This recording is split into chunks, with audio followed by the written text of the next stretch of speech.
All right. Let's check some. Just tell people we're live.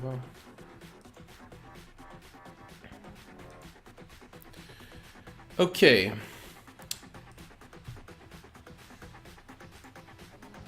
Yes, Bogles. So yeah, I'll do the deck intro as usual. Basically, the idea is, especially, I know people are like coming in early now, which is cool, but yeah, like I like to do the deck intros and explain what's going on. Mainly when people catch the video on demand, it's better. But yeah, today we're playing Bogles. Essentially, a deck that most people have like discredited throughout modern's history, if I'm actually pretty honest about it.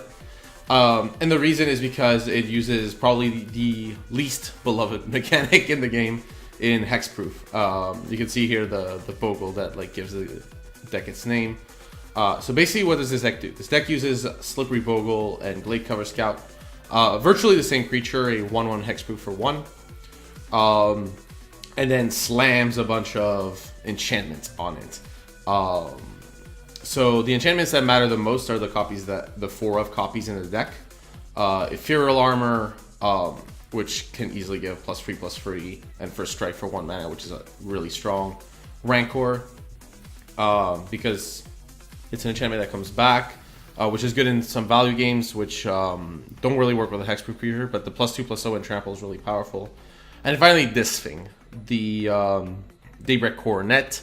This is by far the most powerful aura that the deck can play. It needs another aura to be played first, sometimes 2, depending on the matchup, especially if they have Abrupt Decay. But the idea is that the Lifelink, First Strike, and Vigilance is basically going to dominate any combat step. So yes, you just slammed a bunch of enchantments. Sorry. Make your hexproof creatures super large, and then you win from there. What does this mean for this deck? Like, how can we put it in the context of modern in that sense? Because that's the plan of this deck, it means that any deck that revolves around attacking is going to be a good matchup. Because you have big, gigantic, vigilant, lifelink creatures or first strike creatures that just dominate combat.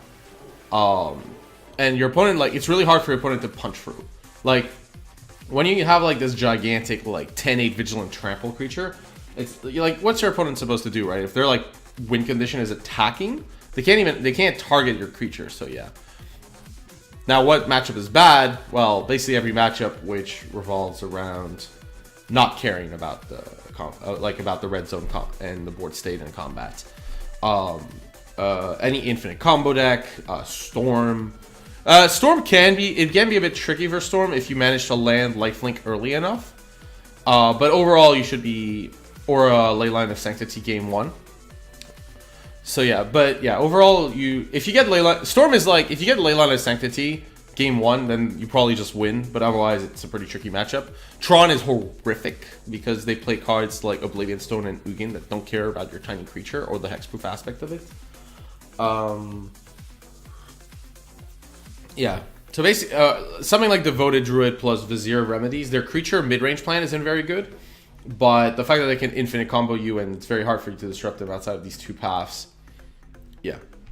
So, however, like, so that's like kind of the matchups, but like to kind of define a little more about this deck, what happens when you don't get the hexproof creature? So, because the hexproof creature is so important, we only have 8 copies.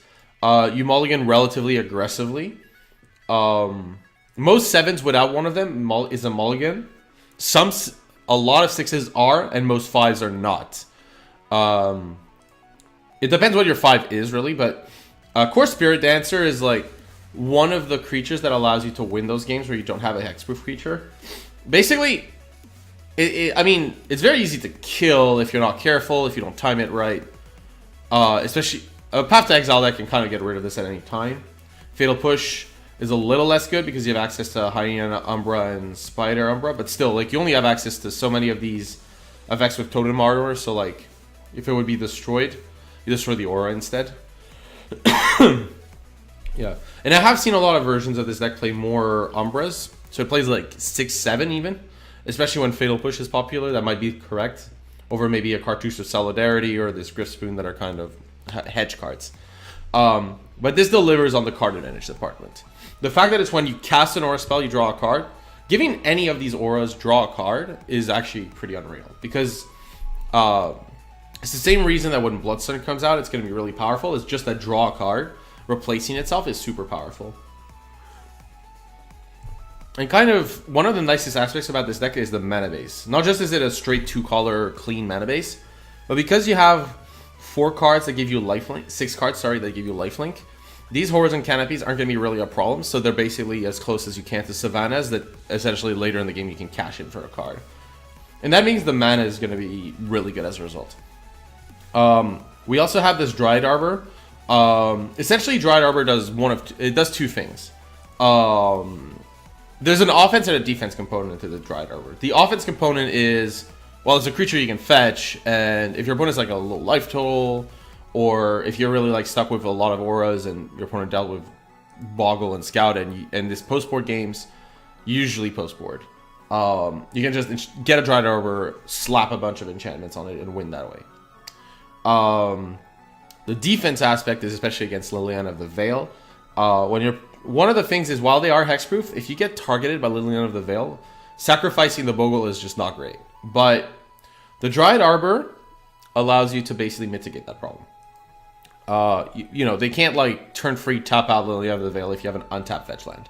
Because then you can just go, okay, that's fine. I'll fetch a Dryad Arbor, sack that, and your Liliana does nothing. So that's the defense component. It also like sometimes is a key block, which is nice. Yeah.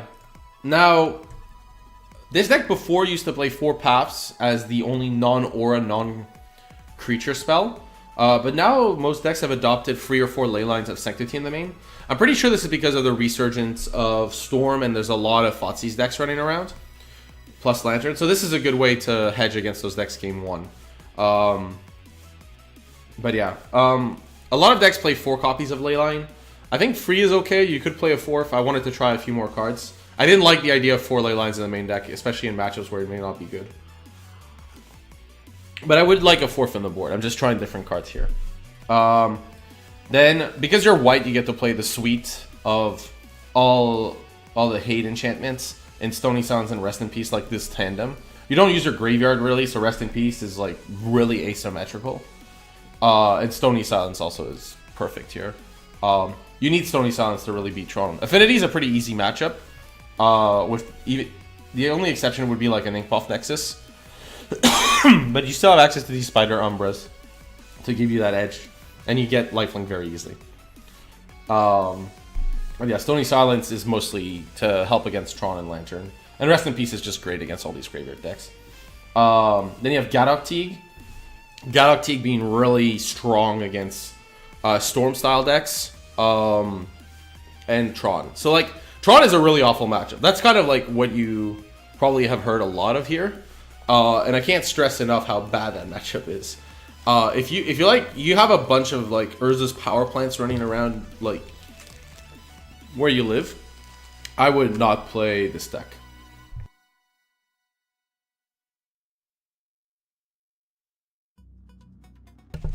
That said, we're playing online, and you know, you still have to like assume in a tournament or when playing a league that you're going to face 1 or 2 Tron decks from time to time. So you need Gadok Teague there. It isn't that bad as well against like say Blue-White Control to stop a Supreme Verdict or a Cryptic Command. And post board, like people still keep in their paths, but they sometimes have to shave 1 or 2, and that's where you want to be. Combined with Seal of Primordium, kind of as a catch-all. It's okay in say the Blue-White decks, like they have Ruined Halo and Detention Sphere. So yeah, having the Seal of Primordium is good there. The third Path to Exile I like. You can have the 4th Leyline there. And then somebody played 2 Front the last round. I kind of like the idea. It's another hexproof creature that seems really strong against the control decks. And post board, like your games get more grindy, so the Regeneration Clause will be really handy. Right. I guess that kind of sums up the deck. We're just gonna run it. Yeah. Marshall Sutcliffe Light. I'd put myself as Marshall Sutcliffe Heavy, but that's maybe. I'll probably like go deeper than he would, but I think that's also my role. It's not a dagger or anything, it's just the way it is. But yeah. Okay, let's play the deck. Let's just see how it goes. We're gonna play a lot of fun and interactive Magic. So, not many auras here, but we do have Leyline, which is good in quite a few matchups. We have our hexproof creature, so I think we're gonna keep. It's not the best hand because we're lacking lands, but the Leyline is very good in some matches, and we have access to our turn 1 hexproof creature plus at least an aura. And we can draw some 1-mana auras or a land to play Core Spirit Dance and start drawing. So I'm okay with this hand. Not the best, but I think it's okay. I think it's like on the lower side of playable 7s because of the enchantments being not high power. Plus the 1-lander. Right, so our opponent... Also, if you play Leyline of Sanctity in your main deck, then you have to assume that you want it. Okay, so our opponent kept a card on top. We're going to play... We'll play Boggle here. Doesn't really matter. We can play either. That's not a good sign. Usually when you face Celestial Colonnade, Leyline of Sanctity is not the card you want. Well, I definitely don't want to draw it. So here I'm going to... So here it's actually kind of hard.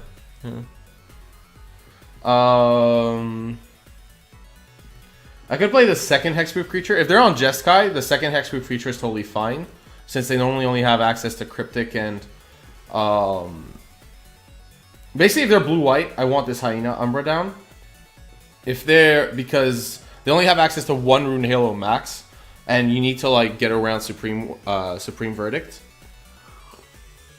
If they're a Jeskai, then the second Scout is probably better. But because like then you want to go Spirit Dancer with Umbra. But I think I'm okay with just playing the Umbra here, since it means like there's a few stronger top decks that could await us.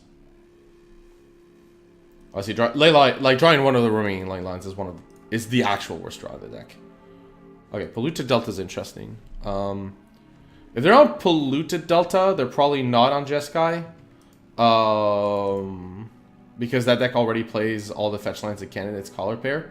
It might be a budget blue-white deck. It couldn't be Esper. That would be weird, but it's possible. Could be some brew that I don't know about. Okay, so we're going to play our Scout. Might as well. There's not really a reason not to here.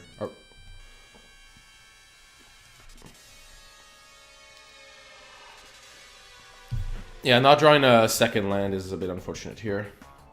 That's fine, though. I mean, if they have Watery Grave, then this late... Okay, I don't know what's going on anymore.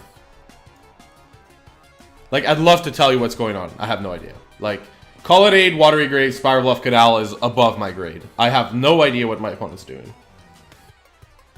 Like, they could be on everything. Anything.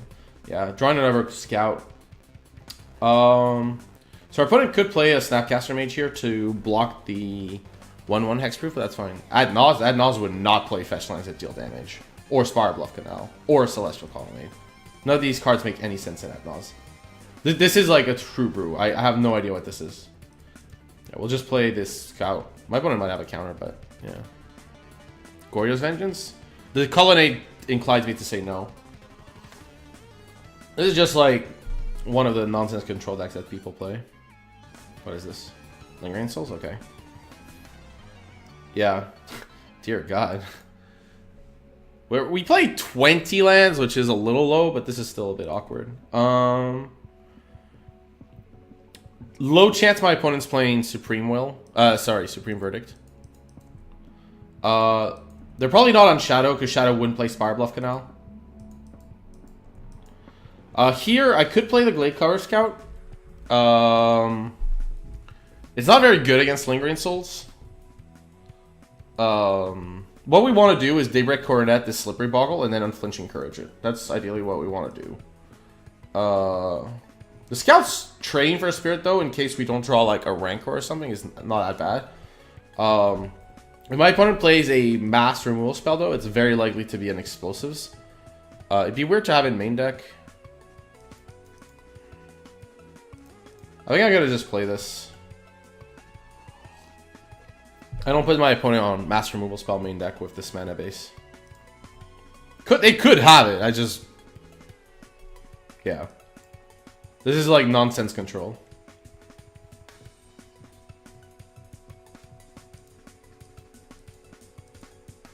Right, Lingering Souls, so they flash back, I guess, later. Yeah, we really need like a trample effect here, or a, well, a land to play our trample effect. So here we can't really attack, unfortunately. I could start trading like some Glade Cover Scouts for Spirits, which I think is totally okay. I'm okay with trading like 2 here for Spirits, just to start getting them out so I can start attacking with this Bogle. But my opponent not flashing back tells me they have a mana leak. Or something similar.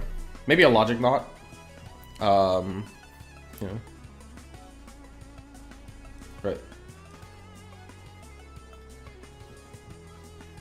I'm putting my opponent on some counter in their hand, but yeah. Yeah, the Colonnade is weird. Like, this whole deck is weird. Gifts Ungiven Control, that's possible. Most of those decks play green though, because you want life from the loam. Right.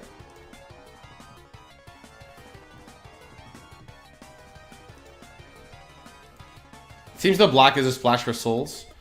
So Wrecker's very good here. It's gonna get countered, but I have to start punching through at some point. Like, my opponent's gonna have counter magic. That's just fact. And I'm down to 1 land. Like, I can't, like, play around anything. I mean, if this Rancor resolves, it's insane, but it won't resolve. My opponent might Cryptic here. Bouncing the Hyena Umbra.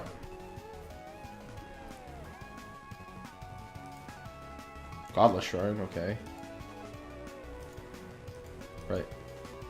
Oh, they have Remand? Remand's weird in these style decks. Like, if your mana base is like this, you can't afford to tempo. You usually have to just trade. What is this? Spell Color? Logic Knot for 1? Okay, yeah. Yeah, that's what I thought. I thought my opponent had Logic Knot. Yeah, we have taken a lot of damage from our own Horizon Canopy since they're only land. But I think, yeah, so Flashback Lingering Souls.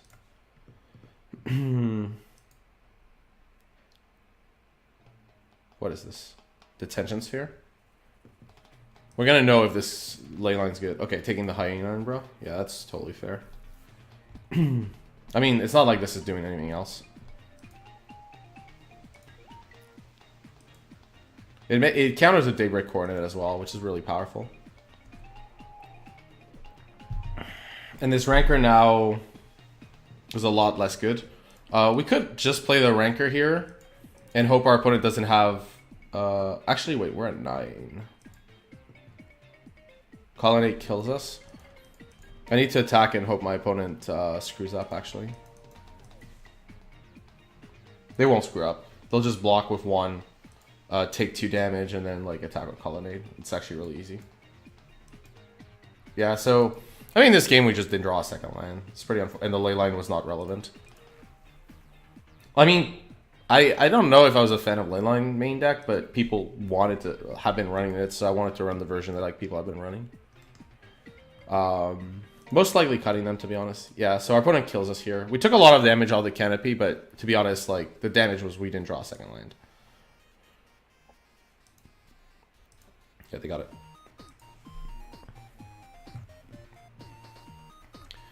So Leylines are probably bad. Unflinching Courage, even though it's probably not the best. Griffspoon is pretty bad against the... Front seems good. Rest in Peace seems decent. I don't like the Path to Exiles. We saw Detention Sphere, so Seal of Primordium seems okay, but not great. Gadok Teague is also... Like, I'm not sure here, but if our opponent's probably playing some kind of mass removal. Gadok Teague's probably okay. 1 or 2 seals are probably okay, too.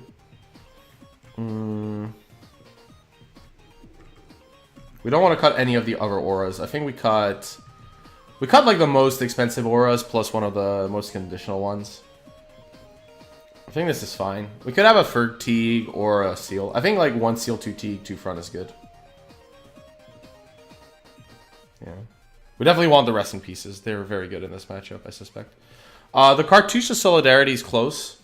Since I don't think my opponent's running Liliana. I could take it out. If I did take it out, though, I'd want to put in... Boone wouldn't be good, because I don't want to combat their flyers. We lost that game because, like, we didn't do anything. Like, that game we were going to eventually lose. We lost that turn, but it wasn't like I was going to win eventually. Like, or like I needed a turn. I just needed a land. I didn't do anything. That's why we lost. What we want to combat the flyers is trample over. So this Unflinching Courage that I'm taking out is closest, but it's free mana. And we're boarding in these, like, Fronds and Rest in Peace, so the curve's going a tiny bit higher. Yeah. I'm gonna try... I like the fact that Teague is a creature, though. Or the Seal. I might board in, let's see. This is kind of tough. I'll keep in the extra Teague.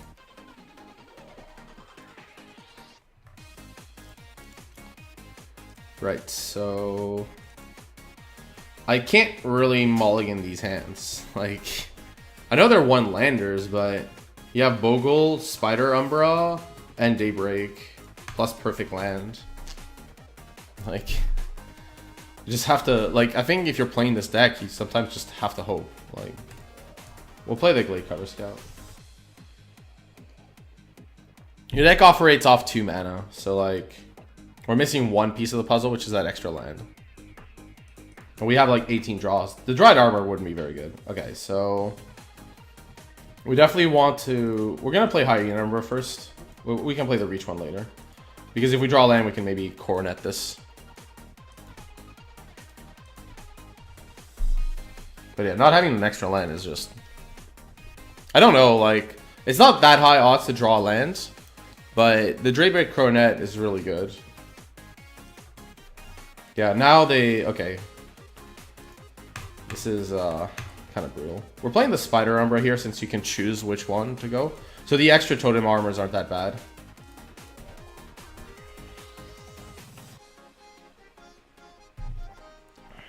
What is this?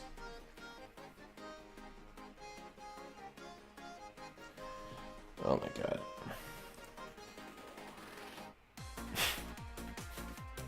Well, that was game, basically. That's what, like, the one advantage you have from running, like, nonsense like this is I can't think about every single card, so I'm gonna run into a card like Blessed Alliance almost every time. And now my opponent has countermatching. Okay, let's think what we do here. Play Teague is okay. Like, they probably boarded out some removal that isn't, like, Blessed Alliance. So Teague, if they path this, I also get the land, which isn't so bad, but yeah. Okay, they kept in Lightning Helix, yeah. So they're just Jeskai splashing for souls, this is what I'm getting now. Right.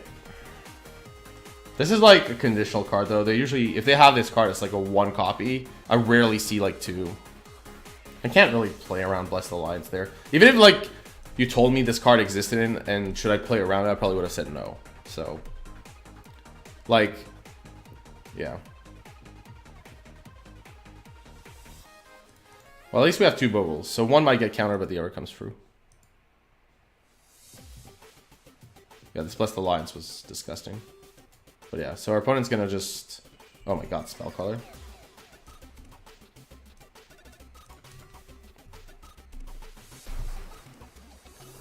Yeah. But yeah, they're on Jeskai. Jeskai's like an okay matchup for Bogles, but not when, like, game 1 I draw like that and they have Blessed Alliance. Like, now I can't really attack because there's a million cards that could get me.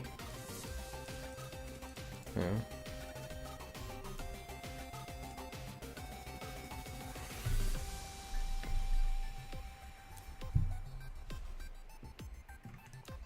Yeah, Teague is probably not its best. Like, I wasn't sure what kind of control deck they were on. Now that I know that they're on, like, Jeskai stuff, Jeskai Splashing Souls, it makes more sense. My hand's not very good, so you can take what you want. They took a Daybreak Coronet? Okay. Volt Deck T. Yeah, Teak is not good against Jeskai, but I was not sure what they were on. They could have been like on some nonsense control deck. But yeah. Game 1, they like went for a bunch of souls. I did not see Lightning Helix or Lightning Bolt. Obviously because of Ley Line, but yeah. Or Spell Queller. Spell Queller would have also like probably been a pretty big signal. Gonna play Rancor here. Yeah. Because Snapcaster Mage is a thing, I probably have to wait here.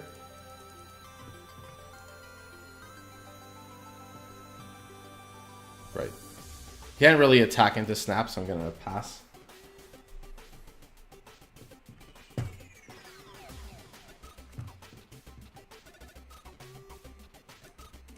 Light Bolt me. Okay, am I dead? Yeah. I'm not sure about Jeskai Black. Like, look at this. Like, my opponent can't, like, Bolt Snap Bolt because they only had one red source. So I'm not a fan of that. Yeah, we're basically priced into Coroneting this and running to Snapcaster Alliance. Or whatever my opponent has. This is just over. Negate? Okay.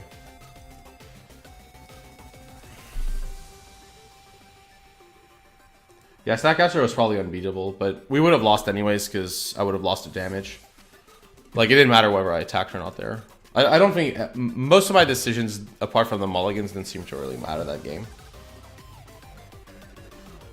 Like, I could have attacked there, but it wouldn't have changed much. And had you told me about Blessed Alliance, I would have still attacked because... Like, if I remembered the existence of the card. Because, at most, they play, like, one Blessed Alliance or two. And yeah. Ironically, the ley lines we took out would have been okay against it, but I think ley line is just not good.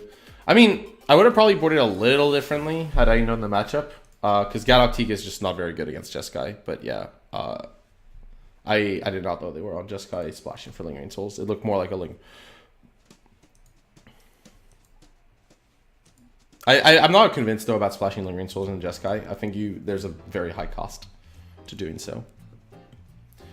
We're gonna keep this hand. The Arbor's not super great, but any aura makes this Bogle unreal, so we're gonna keep.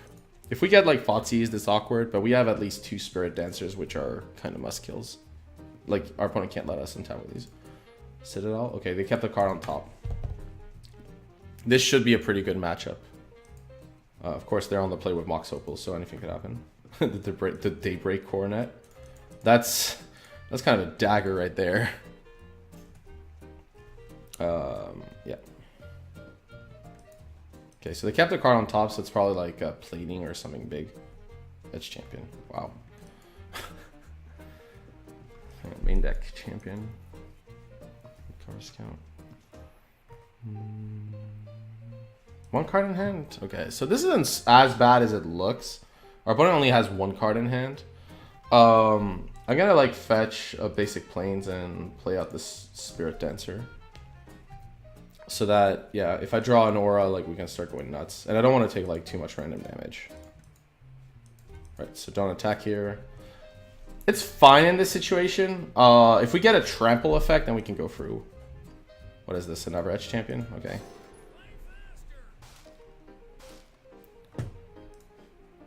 Let me skip this song. Right, so our opponent attacks. Not really a block we can do here. Yeah. This is getting a little insulting. I mean, if we draw an aura, like, that is not a Daybreak Coronet, we're really good. We're in great shape, but yeah. Not much we can do here, we're not going to attack. Here, it's actually... Like, if we draw, like, any of the green auras, we're for sure, like, in business. What is this? Black-red. Oh, I guess it's just, like, the Mox Opal, so plating? Ball Scourge, okay. Ball Scourge we can beat. What is this last card? Ball Scourge number 2, okay. Let's see how much damage we take here. So I have to calculate next turn. Okay, well, it doesn't really matter. I can't block any of this. So, yeah. I gotta put it this way. This seems really unfortunate as a draw goes. Triple coronet, but no other aura. How many auras do we have? 1, 5, 6, 7, 8, 9, 10. Well, okay. I'm not gonna count the 2 mana ones at this point, but we could draw a card, I guess. 2 cards even.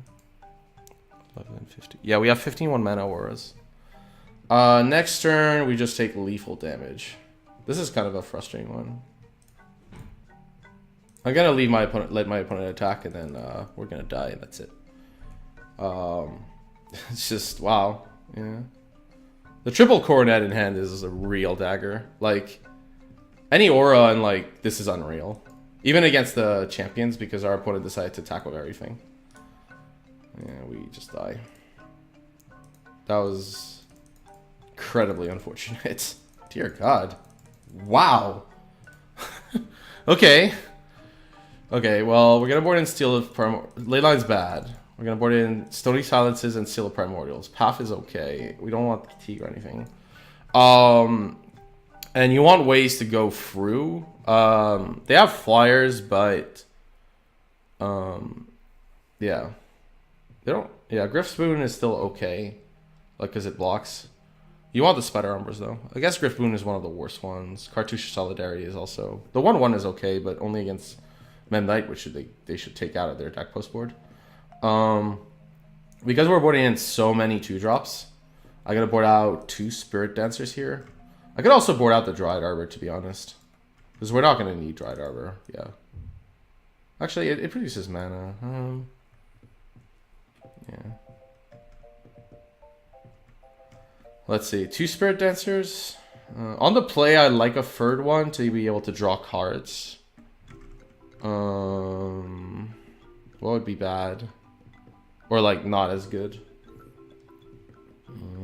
Unfledging Courage is important to get through Edge Champion. And like the lifelink is super relevant, so we want to keep that. I'm gonna cut this Dried Arbor on the draw. Since I don't think I can have it, but on the play.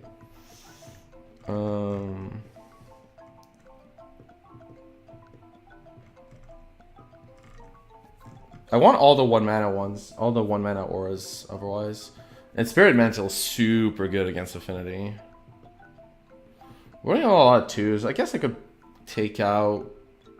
Yeah, the Spirit Dancer is probably fine. Okay, we'll submit this. I think like our cards are just powerful, so... Well, we have Glade Cover, Scout, and Aura, so we're going to keep. And we have Spirit Dancer as well. So we're probably going to go Glade Cover with this Forest, Spirit Dancer. And then we're going to probably take a lot of damage from these auras, so we need to get a lifelink one pretty fast. But yeah, because I need I'll need double white. Yeah, Signal passed. Right, Wooded Foothills. So here... it's okay. We don't need to like aura this up now. I could just play Spirit Dancer. If my opponent has like the Pyroclasm, that would be really unfortunate. But most people have cut the Pyroclasm. If we untap with this, we're in insane shape too. So I think it's worth the risk. Like most people aren't playing that Pyroclasm anymore. I think if this was like in the past, I probably would have been more careful. But yeah. Our opponent might play Blood Moon, but we don't have a Plains Fetcher, so there was no point in trying to play around that. Like, I think if I had a way to fetch basic Plains, I would have, just in case. Right, okay, so this is where we can start going nuts. This also gets bigger. Like, this gets way bigger than Glade Cover Scout, but they normally would still have Dispatch. This is kind of a tough one. Like, enchanting this would be really really sweet because it's so much damage. I think we need to race because there's an Igmoth Nexus in front, so and a Ravager. So I'm gonna just play this Rancor here and start drawing cards and make this humongous. Yes. Okay, Horizon Canopy is okay. Now the question is whether I Spirit Mantle or Ethereal Armor. So yeah, if my opponent has Dispatch, this is pretty awkward. But like, I think I'm gonna cast Ethereal Armor just to try to draw into the nuts. Worst case scenario, I can like get a tapped white source.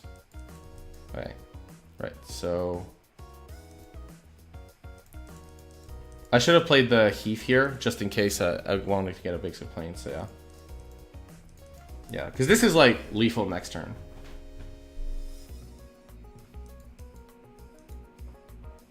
If my opponent has like the Dispatch, then it's awkward. But this gets through like anything that isn't Dispatch. And we get back the Rancor if this died. Yeah, so the Ingmoth Nexus attacks here. Yeah, our opponent's just going for poison and hoping we don't have much. Right, so let's see. So 2. Okay. I don't think this is lethal though. If it is, I mean, there wasn't much I could do to interact, but we're gonna play their land. So if they play Mox, okay, right, 2. Right, so that's gonna be 2 power. It's definitely not enough. And this is gonna just kill them in one shot because the Spirit Mantle is enough, right? So we're not gonna block. Because yeah, okay, 2 poison's totally fine. We win here. Okay. I mean, that's what happens is like post board the Spirit Dancer also gets way better. That's why I didn't really want to cut it. We're gonna lose the Dried Arbor and put in the Spirit Dancer. I might need the Grist Spoon on defense too though, because Inkmoth Nexus is a card. If I was to play it, it would be over what? Over a Hyena Umbra. We do need the first strike, but we need less the Totem Armor. So yeah, I think this is fine. We lost the Dried Arbor because it's pretty expensive. Like we're on the draw, so cutting a land is okay, and it's like this match is more about tempo than our opponent shouldn't have like a Diabolic Edict effect of any sort. This hand is close. We only have the Spirit Dancer rather than like one of the hexproof creatures, and our opponent's gonna like have died to this and like board in Galvanic Blast and the like. But we have Path to Exile and Seal of Primordium, so I'm tempted to keep it for those reasons. Signal Pest, okay. Wax Opal. Right, so we're gonna play Heath here. We're just gonna, obviously we're passing here. Our plan is probably going to be to path this Nexus, since I don't want to deal with this card later. Steel Overseer. We might also path this Overseer. Swing Leaf Drum. Okay, well, okay, so our opponent doesn't have another 1-mana spell to play. They could have Spell Pierce, and this could have been awkward, but we can always cast the Seal of Primordium instead. So for our mana, we don't really have any double green cards, so I'd rather get a basic Plains in case our opponent decided to get... If they had Blood Moon, they would have casted this turn. They couldn't have. Wait, no, they could have. They Spire the Spring Leaf Drum, then 1, 2, 3. Okay, so they don't have Blood Moon, so we don't need to get a basic Plains. I do want to path end of turn, and I don't really want to take damage too randomly here. So it's kind of close. I think because we have 2 Heaths and we can kind of fetch what we want later, I'm going to get an untapped Temple Garden and get the basics later.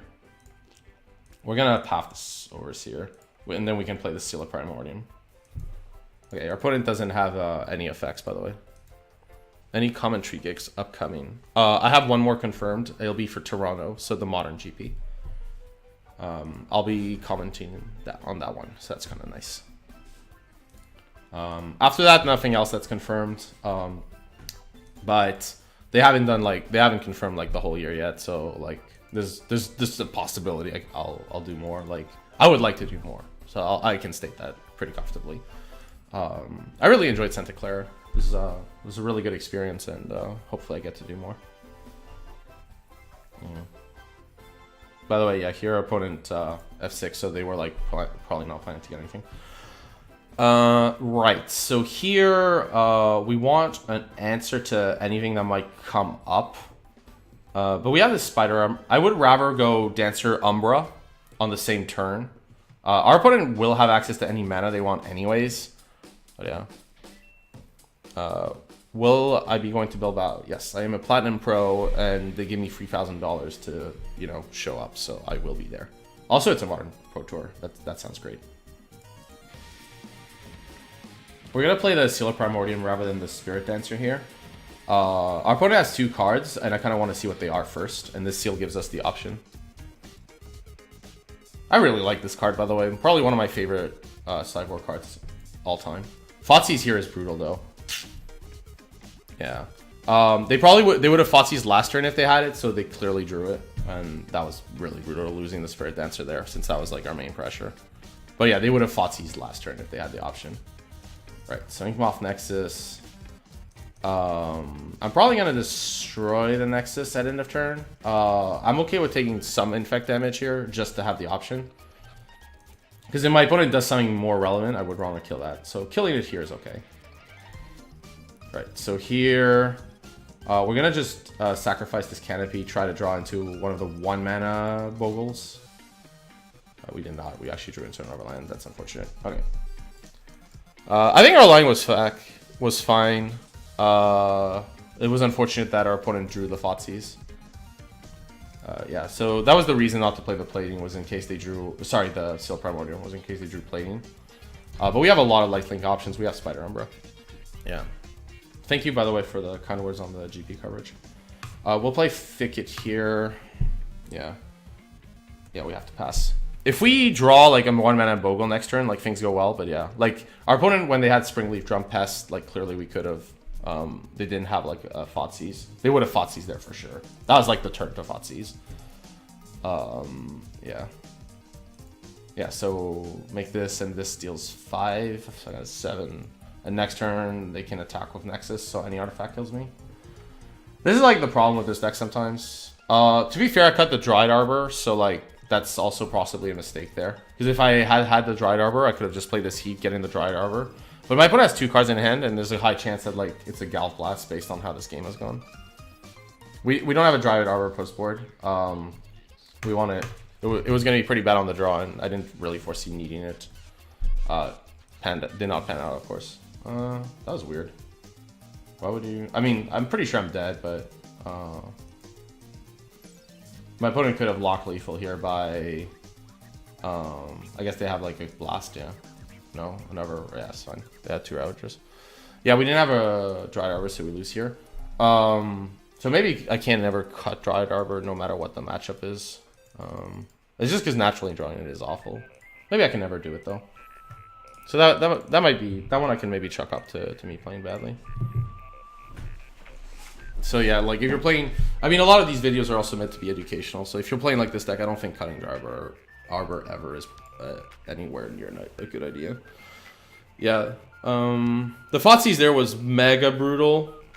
It's possible I should play Spirit Dancer, since our opponent had like tons of mana to do whatever they wanted, but because they had 2 cards in hand, there was a chance, like especially with a creature land, that they would activate the creature land, attack with the Signal Pest to get that additional attack, and then they would like play out like the cards they have, but they happen to have drawn Fozzie's, which was awful for us.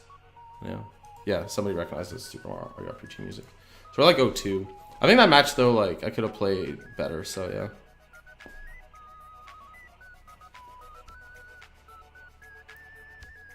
Yeah, Dried Arbor is, yeah. You want it in your deck, but you never want to draw it. Well, this hand has no lands. So this one we can mulligan. Which is awful, of course, but yeah. I think you can like replace any of these cards with a land and be happy, but yeah, it's fine. We have a Bogle, and Canopy is another card potentially. We definitely don't want the land, not that much. We bought him, they kept. We can, let's see what we do here. We can get a basic forest, I guess. I don't like randomly taking the damage. There are a lot of double white cards though. We don't have them.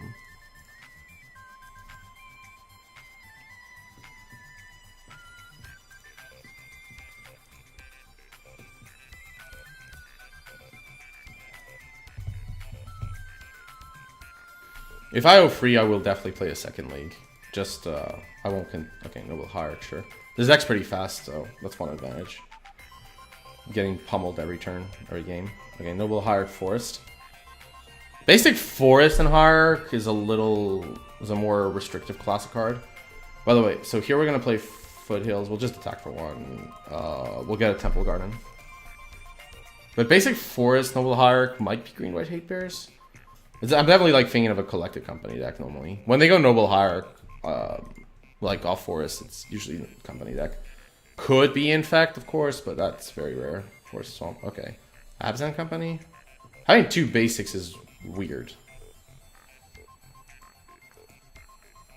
Not attacking, yeah.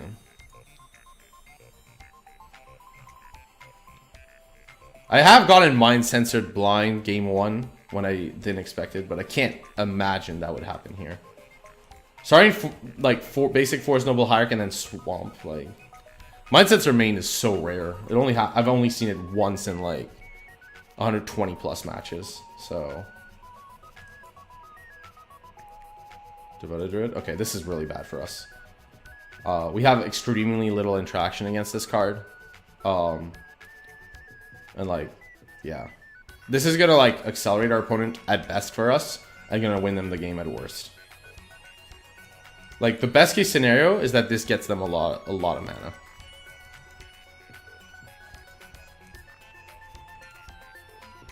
Drew Rancor this turn. Well, we're gonna have to start putting more pressure.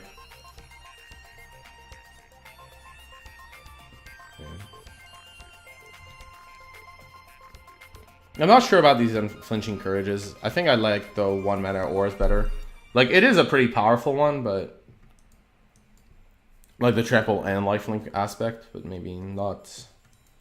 Good old Armadillo Cloak-ish card. So here, like, we'll know if our opponent has the combo. If they have Chord of Calling plus like something, they probably win. Oh, I won't like concede right away, so you can see the combo. And if it's Dustwatch Recruiter, we get information since they usually pick creatures. Yeah, so if you have the Vizier, this is definitely the place to play it.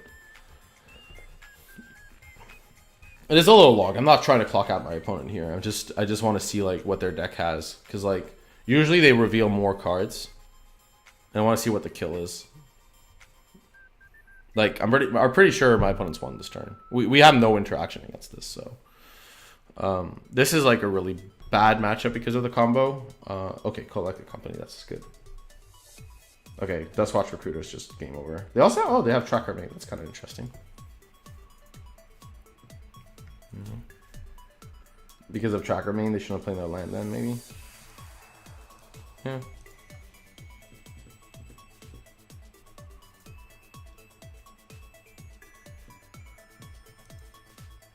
Right. So, I'm not gonna like make them go through fully the motions. I just want to see like some of the creatures, and then like it's pretty odd. Like they normally play a Walking Ballista. So like normally what they do is they just Walking Ballista with they get a Walking Ballista with a Recruiter. I want to see if my opponent's playing Roness or not.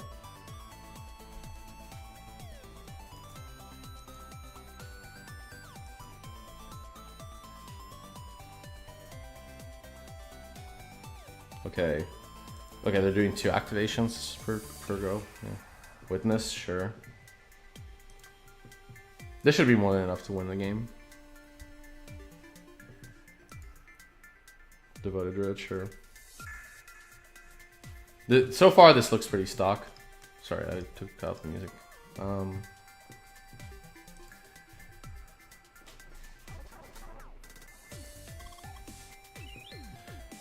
Hey. Dustwatch Recruiter number 2. It's important to know as well how many. I know they have 4 of these, but I don't know how many Dustwatchers recruiters they have. Some have 2, some have 3. I know we don't get to see the whole deck, but this is still like some information. Like if you ever play in real life against this, let's see. Oh, by the way, if you ever play in real life with Dustwatch Recruiter and like this situation happens, like I'm tapped out and stuff, You should not reveal any creature card that isn't your kill condition. Because now I'm just getting info. Okay, the ballista's there, that's fine. My opponent's just gonna add mana there. They're not gonna give me more info. Right. So Galactique shuts down Cord and Collected Company, so it's actually really good. Path is good. Rest in Peace isn't that great. They only have Kitchen Finks, and we don't really care about that card. They sent me a message. We'll see it later. I don't.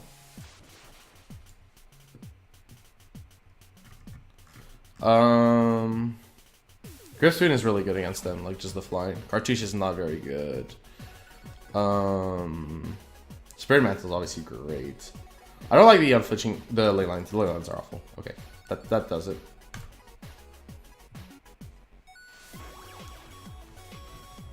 They have post-sport. They have also Orzhov Pontiff's probably the card I have to worry about along with other stuff.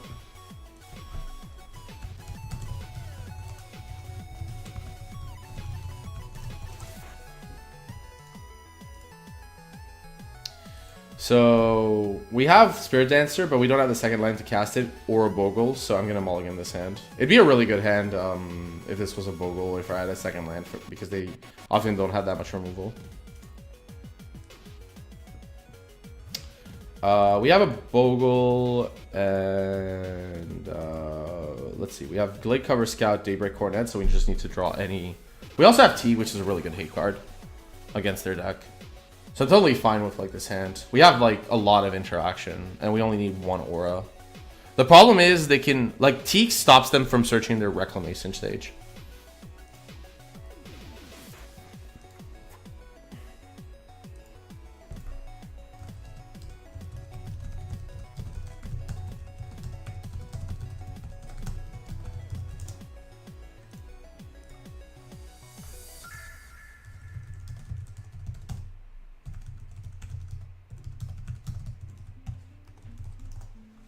So we obviously don't want to land. We're gonna go Razor Ridge Thicket here. By the way, our opponent topped their card. Wait.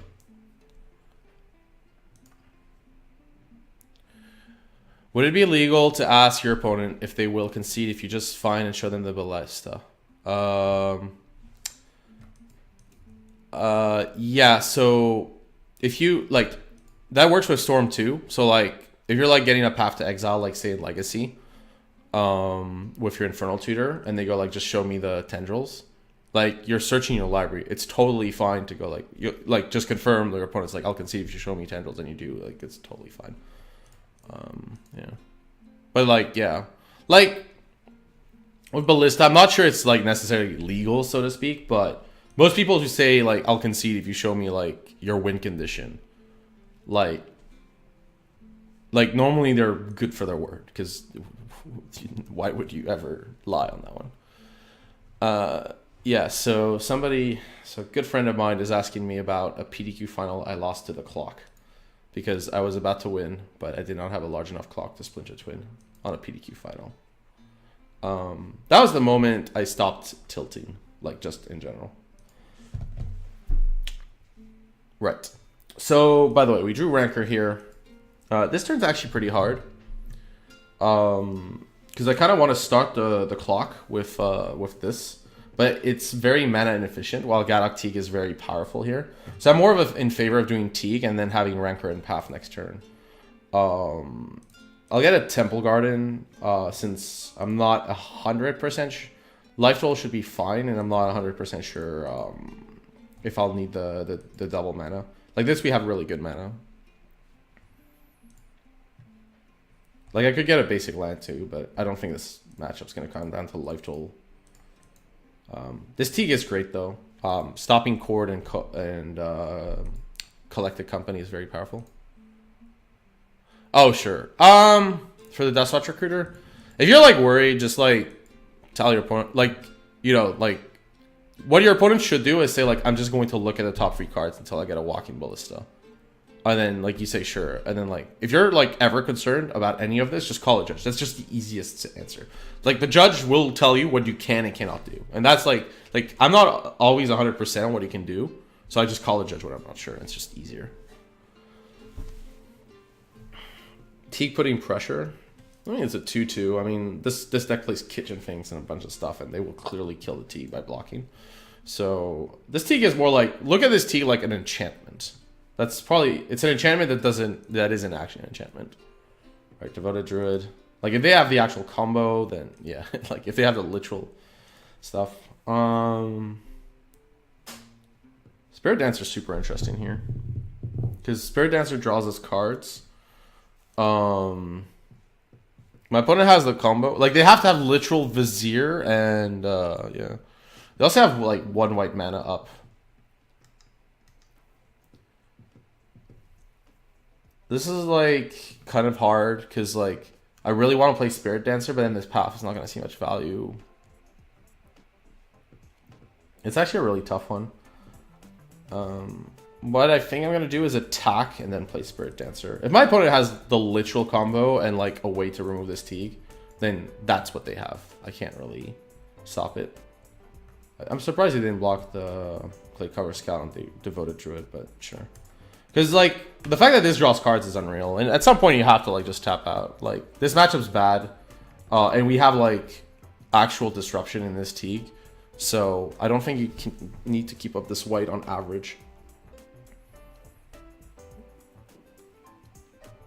Oh, to save time? Yeah, just call a judge. Like I mean, what's the issue, right?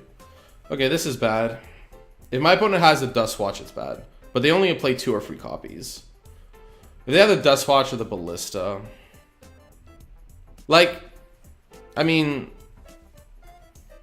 Oh my god. It's very unlikely that they have all of this in their hand. Like, most of the time they just have, like, Collected Company and Quartz. So, like, this is very unfortunate. I think it was still correct to tap out for the Spirit Dancer, but... Yeah, we'll just wait until the Ballista's shown, and then we'll concede. And then we'll run another league. Because I'll eat Pride Mage, okay.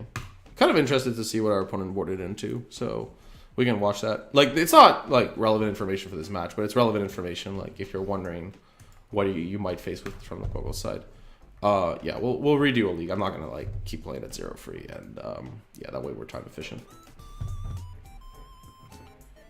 Like, yeah, the last match I think this game I played this sequence correctly.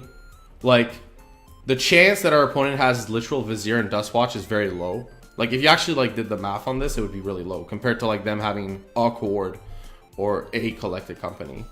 You know, like, or, like, some other random creatures in the deck. Because normally they play, like, 4 of this, so, okay, this was definitely possible, but then they can't Chord or Company because of Galactique. So... Then they need like 1. They usually have 2 or 3 of this card. They don't normally max out with 4. So yeah, this is just unfortunate. I think it was correct to do the Spirit Dancer because next turn you could Rancor and start building up. And we were like, with this we had like lots of time, I feel. I could have maybe seen it coming. The one thing that was weird was that I didn't block the Glade Cover Scout with Devoted Druid, which is like pretty much an auto block. So like when your opponent does something that looks really weird, like not blocking, it's like their mindset is like, I'm gonna win, so I don't want to take, like, I want to take 0 risks. So yeah, that's why, like, yeah. The question, can he win this matchup if he doesn't combo? Not normally, but like they have a lot of redundancy. Galactique helps a lot though because the redundancy gets cut. That said, like, I still, like, they still have to have, like, the literal free card combo. They can't search it or anything. So, once we have the Spirit Dancer, we don't need to tap out from that point onwards. Like, our opponent has to literally have it turn free. Which is, yeah, what it is. I know our opponent topped the card. I think, like, the hint that they might have it is they didn't block with Devoted Druid. Because if they had Devoted Druid Vizier but not Dust Watch, seeing the Galactique, they probably wouldn't have cared. Because... they can't really do much with that mana. They can play like all their cards, but they wouldn't have like cared. Yeah, this is just unfortunate. Like, we drew Spirit Dancer, which for sure committed us to this line. If we hadn't drawn Spirit Dancer, I probably would have just Rankered up like the Glade Cover Scout and attacked and kept the path up because it was the best option. But if I had like another aura, I might as well have just played the aura here. Okay, my opponent plays free Dust Watch. Cast it for 1. Cast what for 1? Like the Ballista. I want to just see the card. I will concede once I see the card. I don't mind. If my opponent is just getting like value and playing a bunch of creatures, that's actually something you can beat because Rancor and Daybreak Coronet is nuts. But they have access to this Pride Mage, so maybe not. But we have access to Path. I assume they would have kept in the combo though. How many cards have they looked at? 1, 2, 3, 4, 5, 6, 7, 8, 9. 9. They've looked at 27 so far, and they have 42 in their library. Wait. That's what mine is these, right? So just add 2, rather. 1, 2, 3, 4, 5, 6, 7, 8, 9. So 18 more cards. So they've looked at 27, but there's 18. So 32, 24. So they still have to activate 8 times to 100%. Get that ballista if they have it. Yeah. Okay. Yeah, my opponent is like not trolling me. Like he's just getting the ballista. But yeah, I think this is still pretty unlikely. Like it's a free card combo and Galactique is here, so my opponent I don't think had an answer to this. They might have had like a path or like some path. They might have kept in path, but yeah. We probably should have. Okay, Pride Mages. This just looks like a ton of value rather than an actual.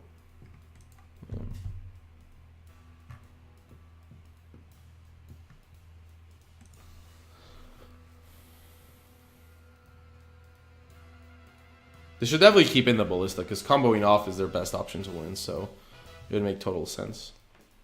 But man, like yeah, like look at the clock, it's so bad. I'm not like even like forcing my opponent to go fully through the motions. The clock is just the worst. But yeah.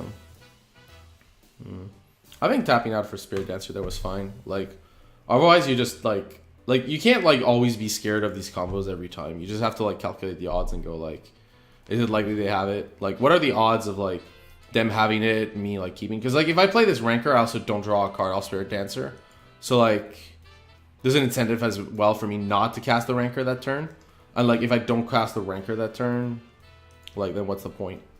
In the sense of like the Spirit Dancer is basically a dead card. Do I accept that? But like if I path, the other thing is like if I path their creature, like they could easily like just draw a second copy. And the way this combo works as well is like even if I path, like my opponent can still add infinite mana. So it's not like I can do anything. Like my opponent just responds by going for infinite mana, like at any time. Scoop and start a new game. Yeah, I'm just there. We go. The ballista. That's what I wanted to see. My opponent has 4 Pride Mages. That's very heavy. Very rare. Okay. Well, we're actually gonna just drop from the league since we're 0-3. That is a lot of play points incinerated. Okay. Submit. Yeah. That was very unfortunate. But yeah, like because the problem is Path doesn't like it only stops them from infinite mana once you remove the Devoted Druid, but they still have like access to a lot of mana. I think there it was incorrect to try to like it was correct to consider the combo, but I think it was incorrect to decide not to make the Spirit Dancer play because you're like I have to stop the combo. You already have Galactique. If I didn't have Galactique, my mindset would have been to like kill the Devoted Druid. Probably on upkeep, but since after that it's harder for them to like really get there. So yeah, but with the Teague, like they have to have the natural like pieces, and it's like another 4 of and a 3 of. Okay, that's what it is. It's fine. Like I think playing the Spirit Dancer there is correct.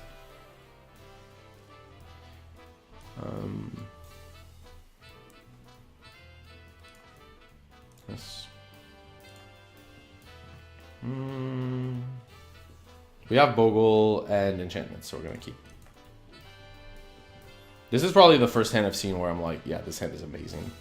I mean, it needs like another 1 mana enchantment, but it's basically great otherwise. I'm gonna play Horizon Canopy first. 1 second.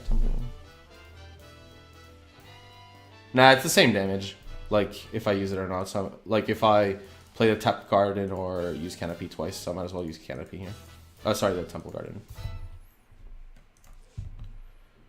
Yeah. Okay, Wooded Foothills. Against Wooded Foothills, if we gain enough light, like if this is Scape Shift, which there's a strong chance it is. Yeah. Then this Daybreak Coronet might get us there. Spirit Dancer. Spirit Dancer is a little harder here, but next turn I can play Hyena, Umbra, Coronet anyways. So I'm gonna play Spirit Dancer this turn so that if they have a 2-mana Accelerant, they're not gonna they might like kill the Spirit Dancer instead.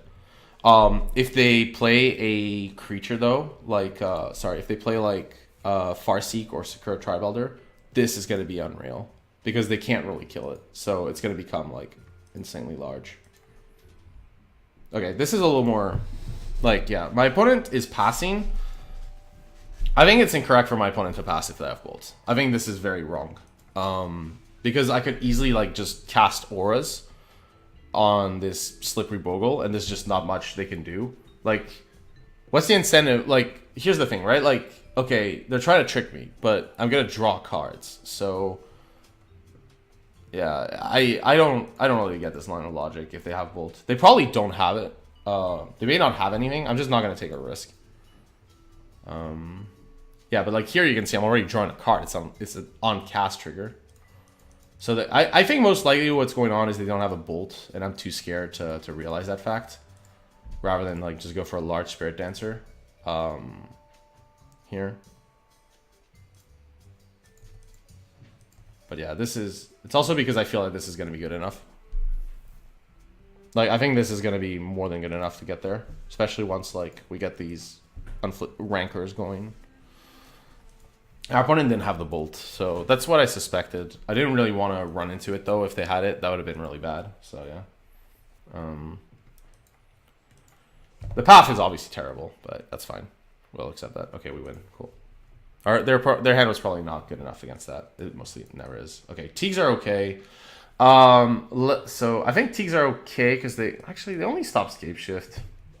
And they're gonna board in like cards. Okay, Path is obviously bad. We don't want Paths. Path doesn't matter much. Leyline is not at its best.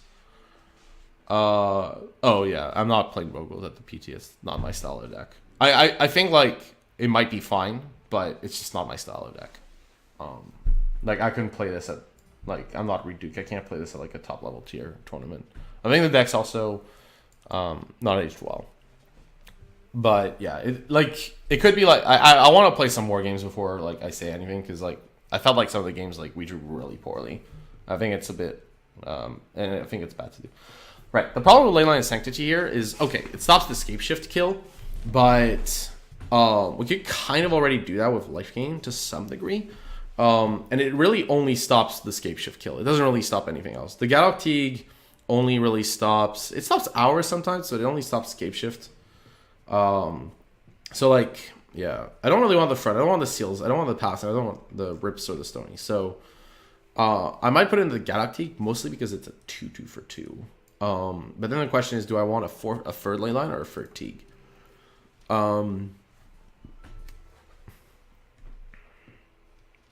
Teague is very easy to kill, so I'll keep a third Leyline. I just don't think Leyline's that great in this matchup, but it's fine.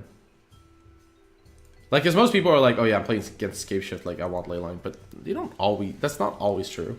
This hand is divine. It doesn't have a life linker, but otherwise it's incredibly good. You get to go, yeah, play cover, scout, and attack for an unreal amount. Let's see. Yeah, Forest, Glade cover is fine. I want to try, if possible. Yeah, Leyline is probably fine, but yeah. By the way, I want to try, if possible, to not go below 18, since that's like a magical life total. Okay, Explore. I really love this card, by the way. Probably one of my favorite Magic cards. Right, so here we want to prevent a anger style effect from getting this. So we want to maximize our damage output. This is +2/+2. So unfortunately I can't really do it with Rancor and protect this. So let's see, I'm probably gonna get a Plains, play Armor and Spider Umbra. So we're gonna start with Spider Umbra, and then I'm gonna play this Ethereal Armor. Because once this is like protected, it's pretty good. Yeah, we're gonna start like this. Yeah, we definitely want to play Ethereal Armor first. It's since we want the planes anyways, so we have force planes, so we need to alter how our mana plays, and it's like +2 toughness. I know we have like the Spider Umbra, but I don't want to like lose it for free. Our opponent could have explosives, but we just lose to that card, so let's just assume it doesn't exist. It's probably a much better strategy. Like if our opponent plays explosives for 1, this is just awful, but okay, they have it. Like most Game Shift decks only play like 1 or 2 on the board. It's a lot. Sorry, red green Valakut decks. It's not as great as like in other decks because you can never do it for 2. What is this? 4 mana. Wow, that's some. Okay, I was not expecting that. This is new to me. Well, we're definitely going below 18. I was not expecting Acid Moss. Spirit Mantle is interesting. I think here though we want to go a little more aggro. Let's see. This is every aura we play is +1 as well. We probably don't want to play Spirit Mantle this turn because the auras it's just a lace damage. If our opponent plays Primeval Titan, then we can play this next turn. So I kind of like double Rancor here. If our opponent like kills this Horizon Canopy, let's see. This is 6, 8, 10. Yeah, whatever. Like, I think it's correct to play the Rancors here and maximize our damage output. Yay, game plans, yay. Like, they can't. I mean, they could technically Scape Shift next turn if they have, like, literal Prismatic Omen plus Scape Shift. Okay. Like, I can't. Like, if they have that, they have it. Like, they have to have, like, land, Prismatic Omen, Scape Shift. It's not that likely. It's possible, of course, but then, yeah, that's just a nut draw then.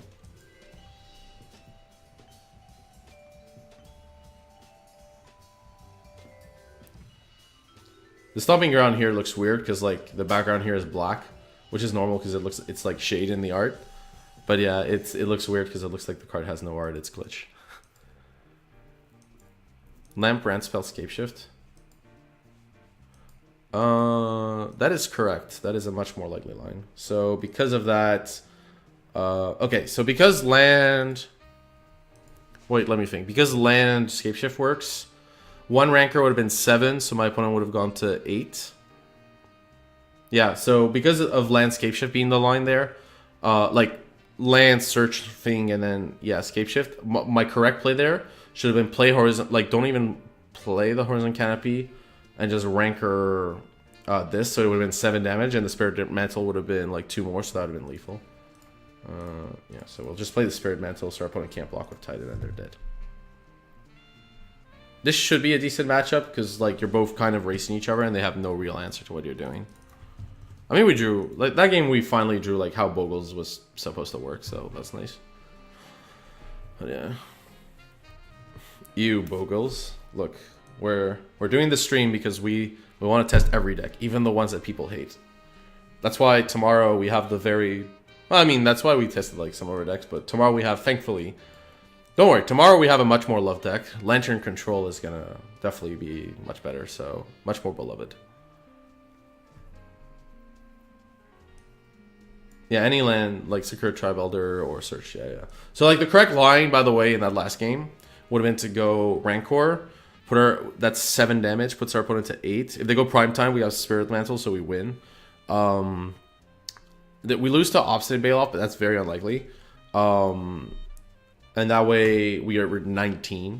We still can't tap the Horizon Canopy for mana, but that's okay because we have a... Let's see, did we have... Yeah, we can play the second Rancor after that, so that puts our opponent to dead, so yeah.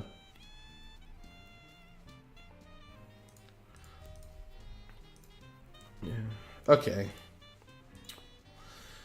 This hand is like one of the marginal hands I would assume with this deck. Like in some matchups, this hand is nuts because you have Core Spirit Dancer and you go off. But in some matchups, this hand is like unplayable.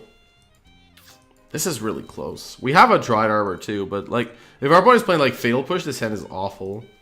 So I'm gonna take the risk and mulligan here, but. Also, if they Thoughtseize us, I think we lose with any black deck. So, I think we lose black decks or path decks, and that's a large section of the metagame, so we're gonna mulligan. This is good against like Tron-ish decks or that kind of thing. We'll keep this. It's fine. We have Bogle Rancor. And we have Spirit Dancer as well to get us cards, so yeah. The Scry Rule really helps this deck, by the way, because this deck is looking for very specific pieces, so the Scry Rule helps a lot. Rancor's good because Rancor's tough actually here. It's a 1-mana aura, which is very good with Spirit Dancer, but it doesn't combine well with the other Rancor we have in hand and Bogle. I'm gonna keep it though. The idea of keeping it here is that we can we can always wait next turn. We don't have to play the Spirit Dancer. We can play a Rancor. Yeah, okay, so Noble Hierarch Stomping Ground is rare. But normally Stomping Ground Noble Hierarch does not have an immediate solution to Spirit Dancer. So we're gonna go for Spirit Dancer. I'll pay a life here with Temple Garden. Yeah. Normally, Stomping Ground Hierarch is like some of these Lotus Cobra-ish style decks. Okay. So here we could make this creature super large, but that's taking a risk. Like we could make the Spirit Dancer large, but I like to just play the first Rancor here, and like that gives you info if your opponent has removal for Spirit Dancer or not. They probably would always remove this though. So, a little bit surprised here. Okay. Let's get a basic forest. We already have all the white we need. We have some, yeah. Oh, shoot. I mistapped. I misclicked. This is supposed to be a forest, but I clearly searched the wrong card. Yeah. I think it's fine to do it here. Because, yeah, like, they probably would have had an answer to this. But yeah, by the way, this Plains is awful. That was just a misclick. It was supposed to be a forest. Yeah, okay. And yeah. Not being able to like cast another aura is bad here, of course. We can attack. There are some flash creatures, but they're fine. Yeah, that Plains is just, I wonder what my opponent does here. Hold Fountain. Spell Queller? Oh, they could Spell Queller here or Hexproof creature, but that's okay.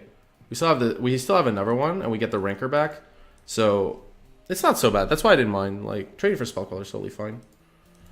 Oh, okay. They're on some weird like aggro control deck, so they probably have access to Path here. They have access to it in their deck. They just don't have it right now. Kessig Wolf Run. This is a very strange list, but yeah. Okay, so now we're gonna like fetch the basic forest properly. Okay, so opponent clearly doesn't have removal for this, so we're gonna play Rancor first, and then we're probably gonna play Unflinching Courage. But it depends if we draw something else. I could use a Spirit Dancer after that to come back, so yeah, this is good. Yes. 12 lifelink. Yeah, it probably wasn't a risk, as somebody mentioned, like you can. Yeah. Like, they probably would have killed this right away if they could have. Okay, so Leyline's not good enough. Spirit Mantle's very good against creature decks. They have Tarmogoyf, so Rest in Peace is okay, but I may not want the full max copies. I'll play 1 to hedge. They're probably playing Knight of the Reliquary, though, if they have Wolf Run. 2 is okay, 2 is okay. They're playing Tarmogoyf and Knight, so this kind of invalidates the Tarmogoyf. It doesn't invalidate Knight because they can still search lands, but yeah.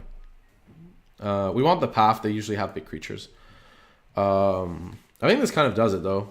Teague is bad. Front is okay, just because it's big. But I don't think the match is going to be that long.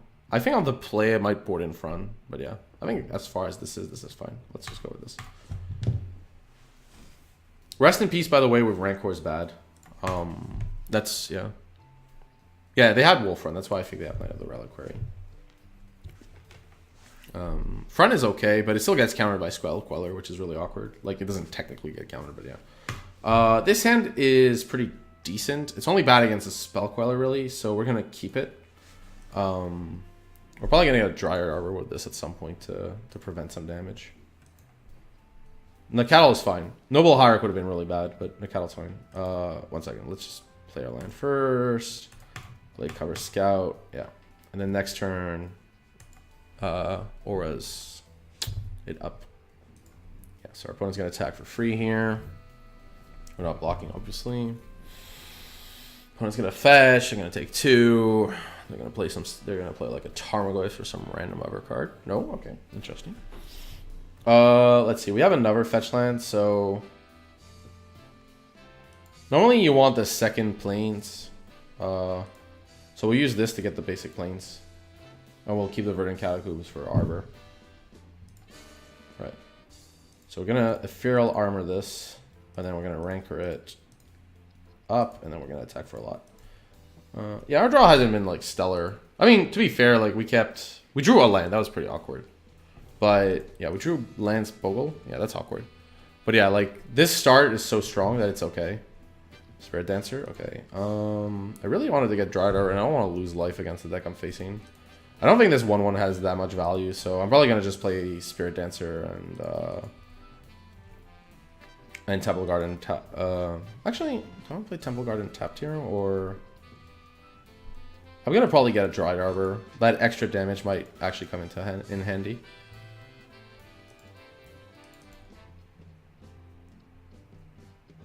They probably have removal for Spirit Dancer. Yes.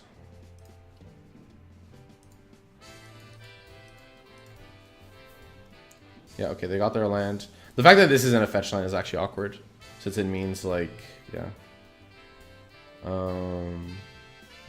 This is where it gets tough for my opponent, since if they have a big creature, this is a really good time to block. Because they lose to an Aura here otherwise. What do you think? I could get Dryad Arbor now. Would be out of my deck. I think that's okay. Let's get it now. I could wait, but not worth the risk of drawing it. Courage is totally unreal here.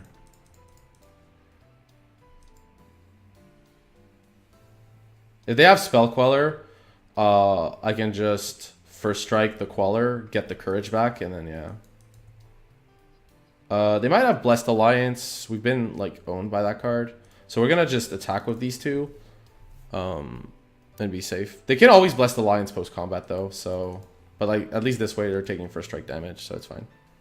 Right, so first strike. Half the Dryad Armor, okay. No, since I don't have any more lands. Yes. Right, and here we're at lots of life. So we'll play this Slippery Boggle to not lose to Alliance, since these decks do tend to play at least one Alliance. Yeah. It works well with Spell Queller, it's a good sideboard card, so yeah. Yeah. Like there, because of the damage output and the fact that our lands only tap for certain colors, they couldn't like path plus Alliance, and then, yeah. That Courage was really good. It was exactly what we needed. The lifelink plus the putting the pressure. Because otherwise our opponent could have blocked Dryad Arbor and Alliance post-combat, and we would have been in real trouble. Okay, let's... assuming they have Alliance. If they didn't have Alliance, they're like super dead. This hand is totally fine. Auras and lands. And we're on the play, so yeah, 100% keep.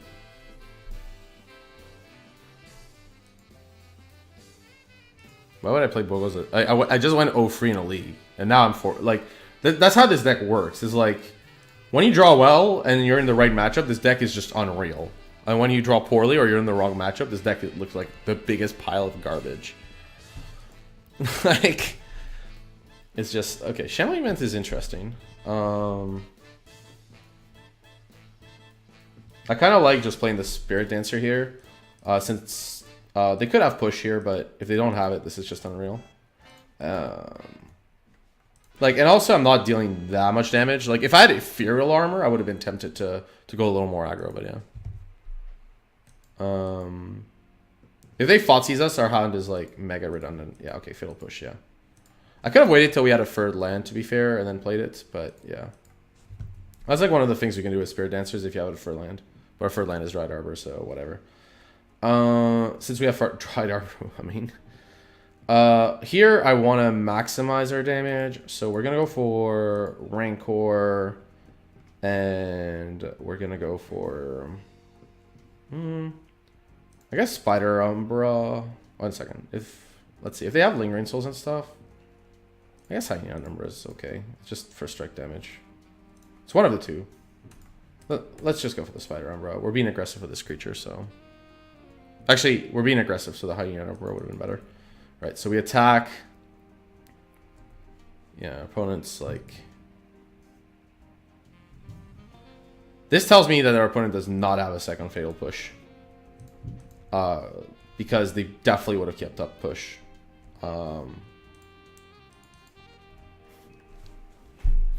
You know, just casually play this 1/1 for 0. Man, drawing Arbor is just the nut low.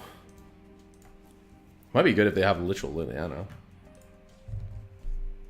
If he has Liliana push, yeah. I mean, yeah, that's what it is. What is this? Collective Brutality. No kick. Oh, kick or drain. Okay. Yeah, this is why like you want the fetch land rather than a Dried Arbor. The Dried Arbor is super easy to kill. Okay. Well, we're gonna go for Daybreak Coronet. We're not winning this game if this creature dies. So yeah, we're gonna go for Daybreak. We're pretty protected against Abrupt Decay, but obviously Liliana is just awful in good games. I mean, this creature is pretty fun, right? First strike, lifelink reach, trample, vigilance. I'm pretty sure I had something like this in Commander at some point. Probably because I stole it from someone else. I would never like play a deck that would create a creature like this. I would just steal it with Mind Control or some other card. Come on. Everybody else is working hard to make their creatures. Like, you can just take their hard work. It's way easier. Yeah, so here if he has Liliana, we lose. Tarmogoyf is nothing. This is an irrelevant creature against us. It's worth noting I did go for Coronet rather than Mantle that turn. Because I have Trample. Otherwise, but we have Spirit Mantle, so that's going to be lethal. Since it's exactly 8 damage. There we go. No Liliana is easy. Easy game. Easy game. Or at least our opponent correctly like drained with this Brutality. That was a good heads up play. Yeah. No, thanks by the way for the kind words on the commentary. I had a lot of fun doing it, so yeah. Ley Lines are definitely staying in. They're a Fotzie's Liliana deck. 100%. Rest in peace to have Goyfin's Souls. Cartouche is good because they have Lily. Griffboon is less good because they have Lingering Souls. Yeah.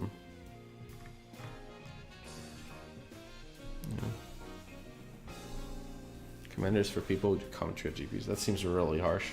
Front seems good against them because we're playing longer games. I like to have additional threat. I think Spirit Dancer is much worse.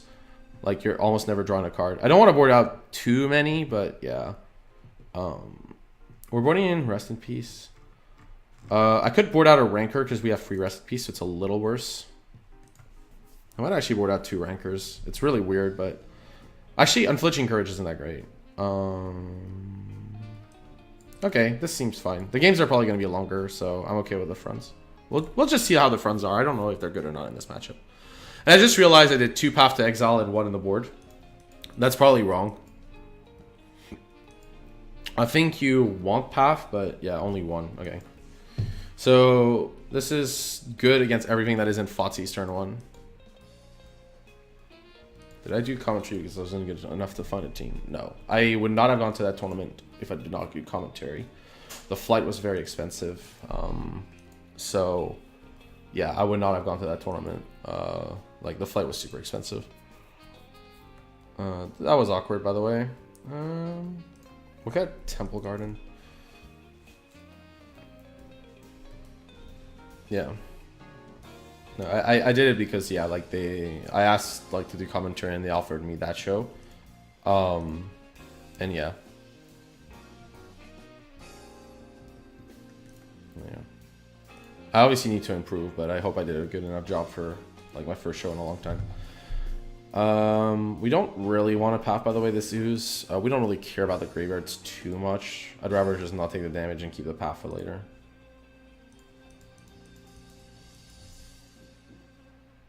Let's see here.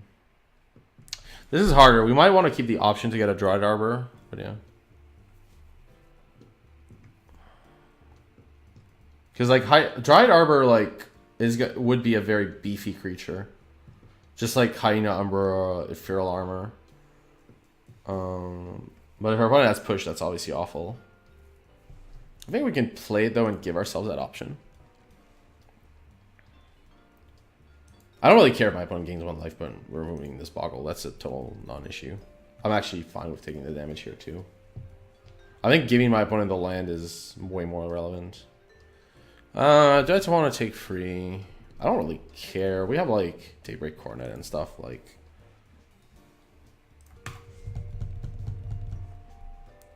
Yeah, screw it. We might as well do it now. Like, it's tough. If my opponent doesn't play a land, I just do not care about this creature.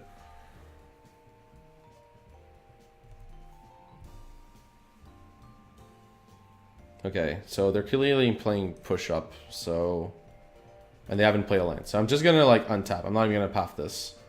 Or make an Arbor. Because if I make Arbor and he has push, it's bad. So we're just gonna pass again here.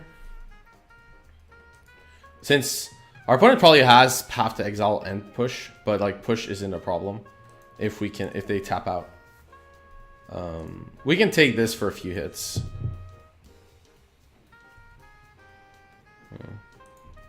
We should have path in our deck, or we should have path this creature. Our opponent's stuck on 2 lands. I really don't want to path it. We have like lots of time. We have lifelink cards. I'd rather not walk into my opponent's cards when I can avoid it. They know we have path too. That's the other thing. Like, we can take like, I think 5 hits from this before I start getting concerned. The 5th hit is when I would start going like, okay, maybe I have to do something. Because like, if we make a single Bogle here and like protect it, it's really far ahead. Okay, Grimflayer is like way more concerning for me than this Scavenging Ooze. So we're probably going to... Because this stacks their deck, so this is going to get them a land anyways. And next turn I want to use my mana, so I'm going to like path this Grimflayer. We're going to get a Dried Arbor. Grimflayer is way more of a concern than this Scavenging Ooze could ever be.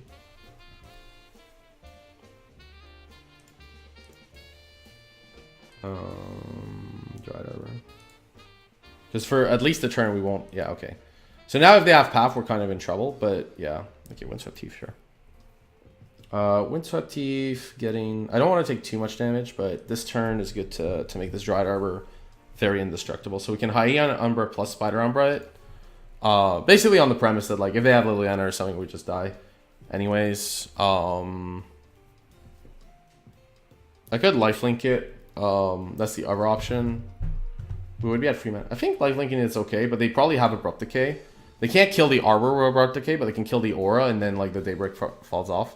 So I'm fine with going Spider, Hyena, Ethereal, and like dealing a ton, and then Daybreak coordinating next turn. In that case, we should get our basic planes to not take too much damage. So yeah, we want to go Ethereal, Spider, Hyena, and Bastion. Like, they fought Seized Dart, yeah. Leyline of Sanctity and this Dried Arbor that you can fetch at instant speed. But yeah, obviously if you have the Dried Arbor, it's bad. The life gain isn't that relevant. We're at 8 life, which is still plenty against this. And if our opponent has Abrupt Decay for an Aura, right, so they Fatal Push. Click the creature to choose. Okay, Spider Umbra. Right. Right. Like, if they have Abrupt Decay, they can just kill whatever the other Aura is and both fall off. So that's totally awful. The fact that they pushed this was a good sign. It means we played well to wait until our opponent tapped out. Yeah, Leyline and Dried help, yeah. Someone mentioned. What is this? Tarmogoyf? Okay, now we're in great shape. Rancor and Daybreak? Yeah, don't mind if I do.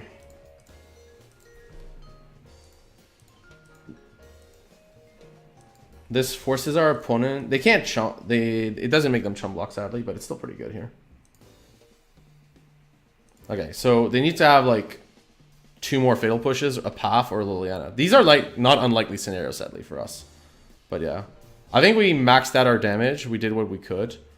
Yeah. So yeah, I think this game was played well for what it's worth. I think it was correct to not Path until that Grim Flayer came around. Because I didn't want my opponent to have a hit with it, since I think that they could have stacked their deck, and that's really dangerous. I think after that we maximized our damage because we wanted to prevent double push, so we played 2 Umbras for that purpose, and we didn't really have an Rancor. We played around Abrupt Decay this way. I think this was okay. I think this was like the right line. All of this was the right line. We didn't expose Dried Arbor until like our opponent was tapped out as well. But yeah, Lifelink was not relevant for a long time. Pulse, okay. Pulse is totally fine. We win next turn, so yeah. Yeah, well, our opponent has like 10 in defense, so we can just go over. But I'd rather just do this. This is cooler. This is a really cool way to win. Just like protection from creatures. Yeah, so I thought that game was played okay. I think we played that game well, for what it's worth. Like, I won't say like I played perfect or anything, but I think the lines were correct. Like, not pathing the ooze by recognizing that the lifelink was going to meant that it wasn't really pressured considering our hand. Not running into Pulse or Abrupt Decay. I didn't think of Pulse, but it would have worked the same as Abrupt Decay. Not getting the Dried Arbor in play until my opponent like tapped out, and then like going ham by playing both Umbras. Yeah, I think I think that was correct. I think those were the right lines. So if you were watching that last game, like I think those were like the right lines when you're playing a difficult position in a hard matchup. I don't know if the like keep was correct. That was the only thing that I'm like not certain about. Okay, the Dried Arbor here is awful, but we still have Bogle, Umbra, Mantle. So yeah, I think we're obviously keeping this. The Leyline might be just game. This is the problem I have with Leyline main deck. Is like sometimes it's just like GG, like your opponent can't do anything, and sometimes it does nothing. Against Island, okay, they're playing Blue Tron, I guess. Yeah, against this it's super bad. It does like literal nothing. This might as well like, I don't know, be flavor text. It does counter Gifts Ungiven since Blue Tron usually plays that. I think they're on Blue Tron. Like, it's really weird to play Island Chromatic Sphere. If they're not, I'm super excited to see what this is. Like, I think like Modern's like a sweet format, so it's always great to see like what people come up with. Maybe not the Jeskai Lingering Souls. That was like semi green blue. What is this deck? Oh wow, okay. Sadly we can't put that much pressure on. I'm just gonna put Thicket since they're on blue. Spirit Mantle is like the most expensive aura, so we might as well get it out of our hands now.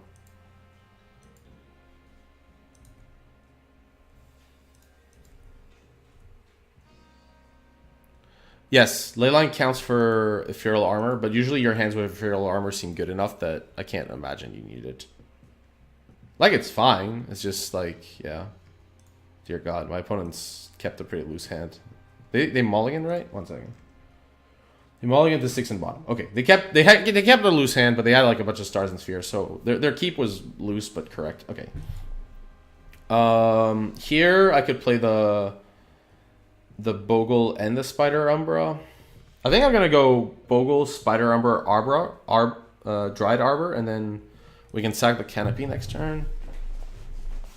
I just want to deal like maximum pressure, so yeah, this is like while your opponent's mana screwed, like when they look like a Tron deck, let's just get there quickly, because otherwise I could like, that's the problem, is like stacking the Canopy like gets me more information on what I can do later, but yeah, okay. Like, unless we drew literal Ethereal Armor, it wasn't really possible to deal more damage. So, I think this is fine. Inventor's Fair. Yeah, okay. Mindstone. This is a really cool deck. Oh, wait. Is this... Oh, this is KCI. This is... Yeah, there we go. This is KCI. So, like, they're going to use all this mana to... Oh, my God, Cartouche. We're definitely stacking the Canopy. The only question is, like, why? With what? I think it's fine to sack it with the Thicket here. There's only really a fear. There's a lot of white enchantments. How much damage is this? I know we're sacking Canopy. Let's see. This is like currently 4 + 1, 5 damage. We want to like try to get a 2-turn clock. So 1, 2, 3, 4, 5, 6, 7. Well, sorry. So this turn it would be 6 with Cartouche, and next turn it would be 7, and our opponent's at 15. So we need 2 additional damage. But if we don't attack with Arbor Dried Arbor, we need 3 additional damage. I think it's fine to do this because Coronet wins anyways. Yeah.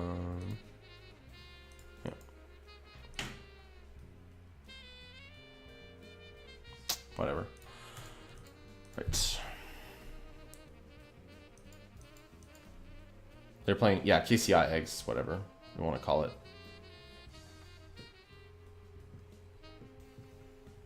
It's an egg style deck, yeah. Against them, you want Rest in Peace and Stony. Both of those cards are really good. Yeah. Our draw was pretty poor because we drew like these 2 Heaths too, but it's fine. Leyline, they usually kill you with Emrakul, so this Leyline's not going to do anything. Actually, yeah, okay. They gain 1 from Inventor's Fair as well. I forgot to account for that life roll, actually. Citadel, Mishra's Bobble. 4, yeah, there we go. Crack Clan Ironworks, KCI. So now our opponent's going to... Oh, okay. If they're sacking their artifacts right away, it's that they have something huge to play. Or maybe they have Scrap Trawler here. Scrap Trawler would make sense, because then my opponent like sacks this Wellspring. If they had Scrap Trawler, they would have played it before. I guess they have to sack. They can. Yeah, why wouldn't you play it before? Like sacking the star gets you the Mox Opal, which is more mana. That was weird. If they had Scrap Trawler, they shouldn't have. But like this, they did draw a card, so maybe they got it off the card they drew. So you can see here why Rest in Peace and Stony would be good. This is not a good matchup, by the way. I mean, our opponent got super unlucky, and they're still like crushing us. This was like turn... It was our turn 4. Yeah, like the Bogles deck can kill on turn 4, but not that with this draw. So, yeah, okay. We'll just watch this combo go through because it's kind of a cool combo. Right, so our opponent should sack Mind Stone to get back. I get more views if I put my name in the title. I mean, I guess.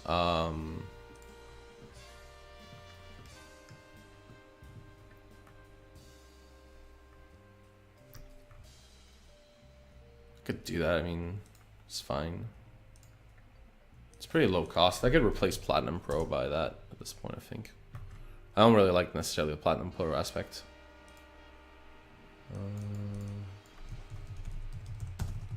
I don't like it for like the YouTube videos, but yeah, I can use it for the...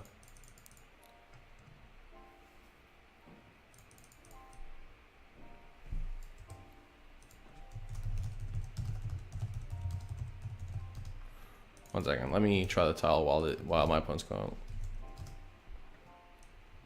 What's going on? A lot of nothing for now. They'll get there eventually.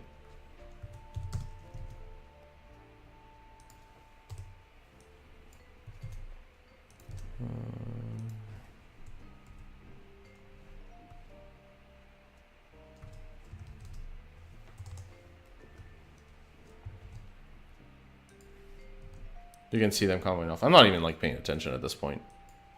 Even like in a like I would just check they're not cheating in a real match of Magic, but otherwise I would like just start thinking about sideboarding and stuff. Let's see. Our opponent has 5 cards in hand and an Inventor's Fair. Yeah, they're getting there.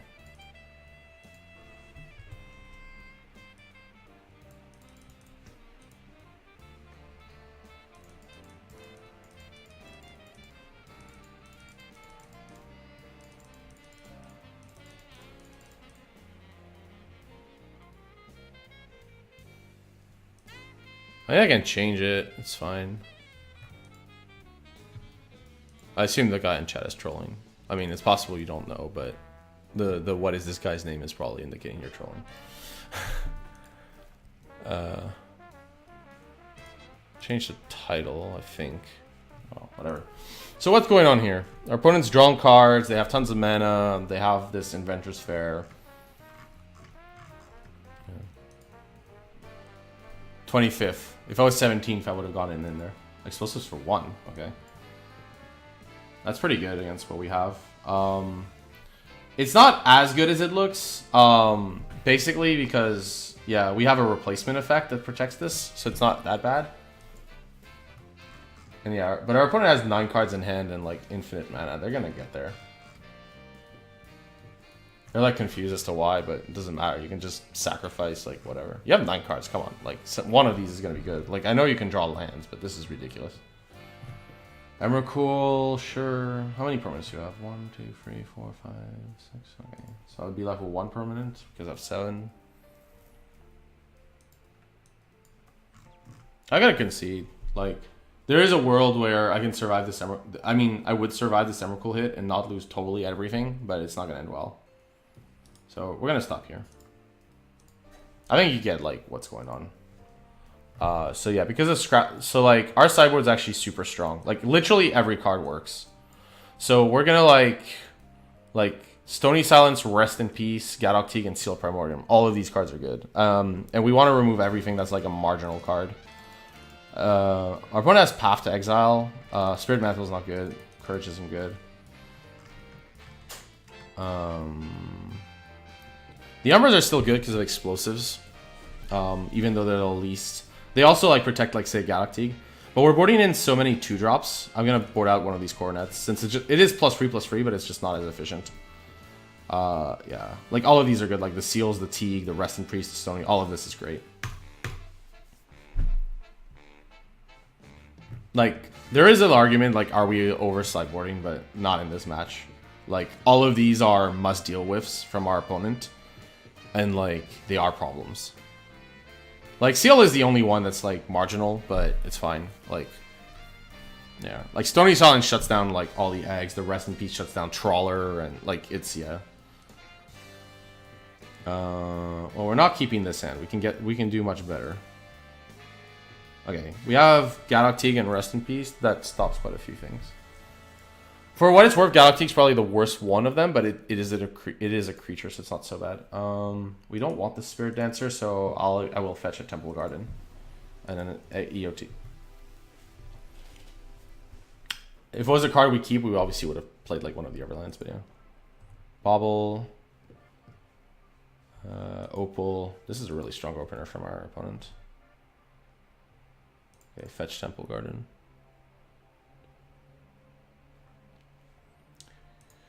I play Bogles because we have 30 decks, and I think like one of the things of this process that has been super useful is that unlike, because like the problem is a lot of people have assumptions about how certain decks work, and what I've like made sure of is like in this process, like you just don't have any more assumptions. Like, you know what's like. Because I think that's one of the biggest problems is like people have all these assumptions, and I'm just like not doing that. We're avoiding that this way. By the way, we're gonna go for Teak first, because it's a 2/2 basically. It's unlikely to stop anything next turn, but yeah, I don't like. I think it's fine to play Teak here. Rest in Peace isn't really doing much right now. It'll be better later. Stony Silence is like the card you want in this matchup. Like if you ever like if you have a hand with Stony Silence against this, it's unreal. But yeah, Teak is okay. By the way, who did he look at? He looked at mine, I assume. Yeah, okay. So he knows what I'm drawing. So we know that he knows. Right. So you play Trawler here, except you can't because Mox Opal is like. Yeah, I'm not convinced about that line then. So I guess this gets a little harder. I don't really want to run Rest in Peace into an Explosives, but our opponent can only do one color. So we're gonna attack with Teak first. See what happens.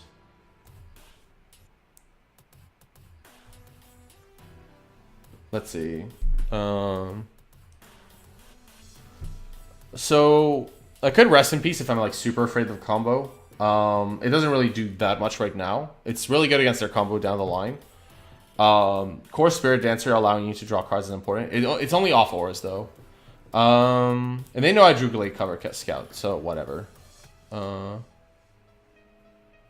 right, Teague doesn't allow explosive, so Teague is actually unreal. We could play Rest in Peace to avoid our opponent like doing something stupid, like starting to cycle. Like this disables Star. I think that's enough of an argument to play it out, because this disables Chromatic Star, because it doesn't go to the graveyard. So yeah, I think this is fine. Right.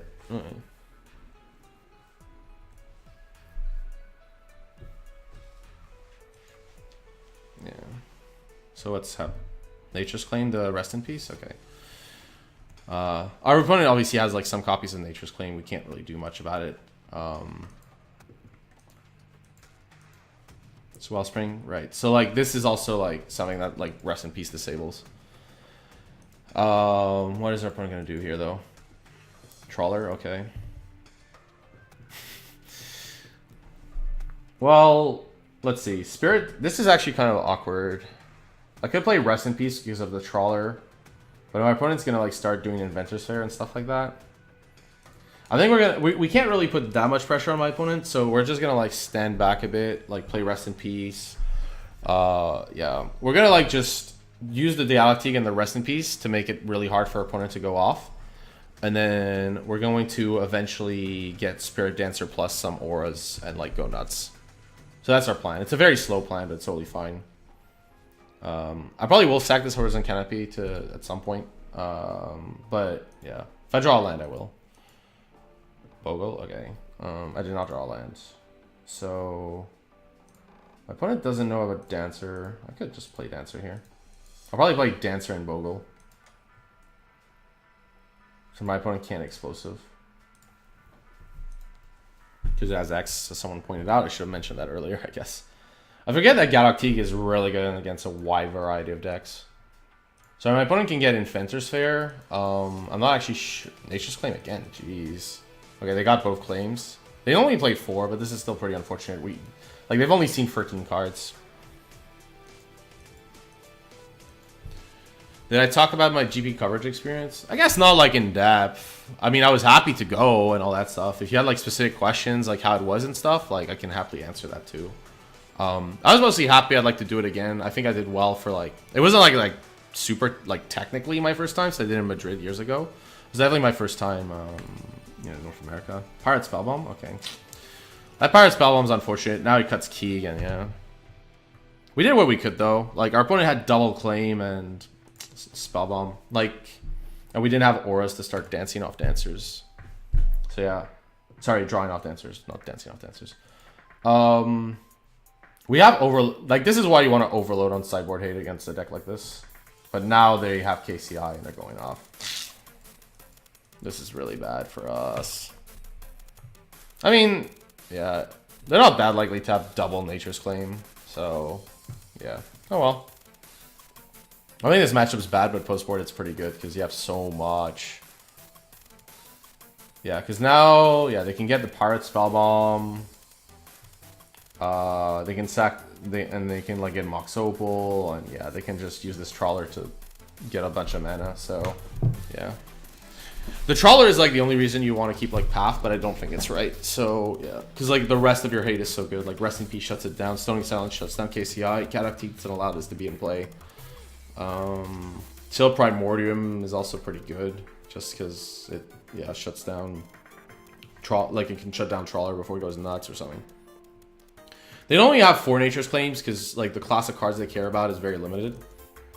But yeah. It's pretty unfortunate that they drew 2 in their first 13. Yeah. Well, I guess while my opponent combos off, we can talk about my GP experience. Yeah, it was good. As I said, I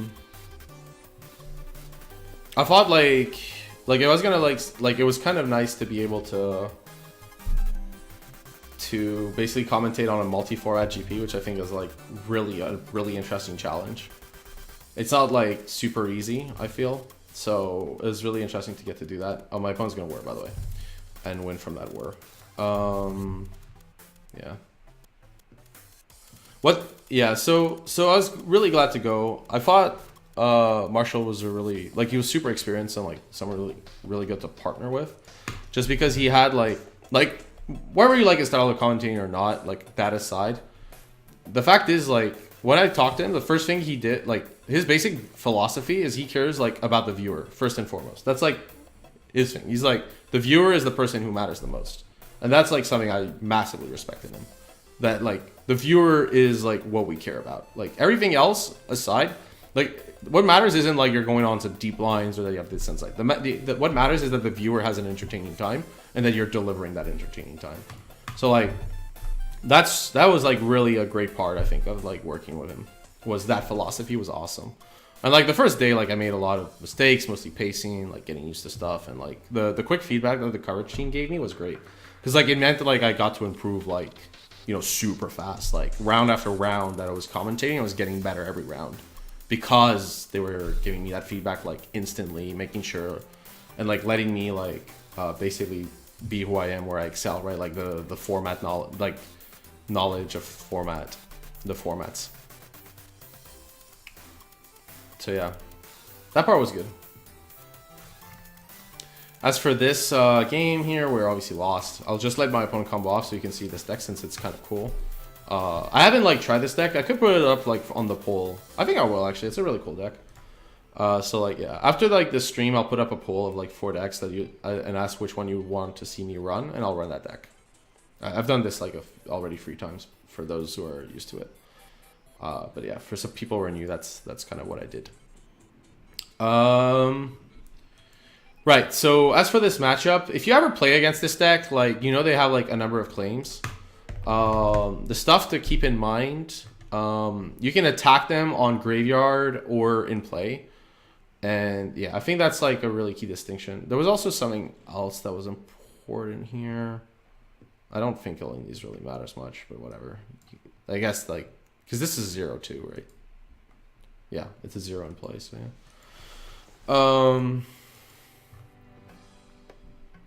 Yeah, they're more resilient than they look, so you do need to put pressure on, probably. And they play 4 claims, so yeah, you need like multiple axes. I hate. If you ever play like this exact match, Bogles versus this, then like you need the Bogle to like the Galactique being a free is probably really key, because they can't like explosives the Teague away, so they have to pirate spell bomb it.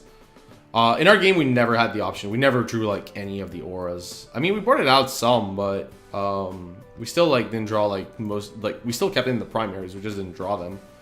Like Teague with like an Umbra would have been almost unkillable for our opponent.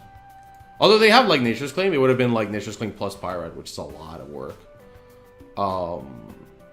Yeah. But yeah, this is not a good matchup. I'm already gonna update the score. There's no way we're winning this game. Our opponent can draw their deck and make more mana, so they can just sack these Citadels when they want to cast their Ember Cool. Second Trawler, yeah, sure.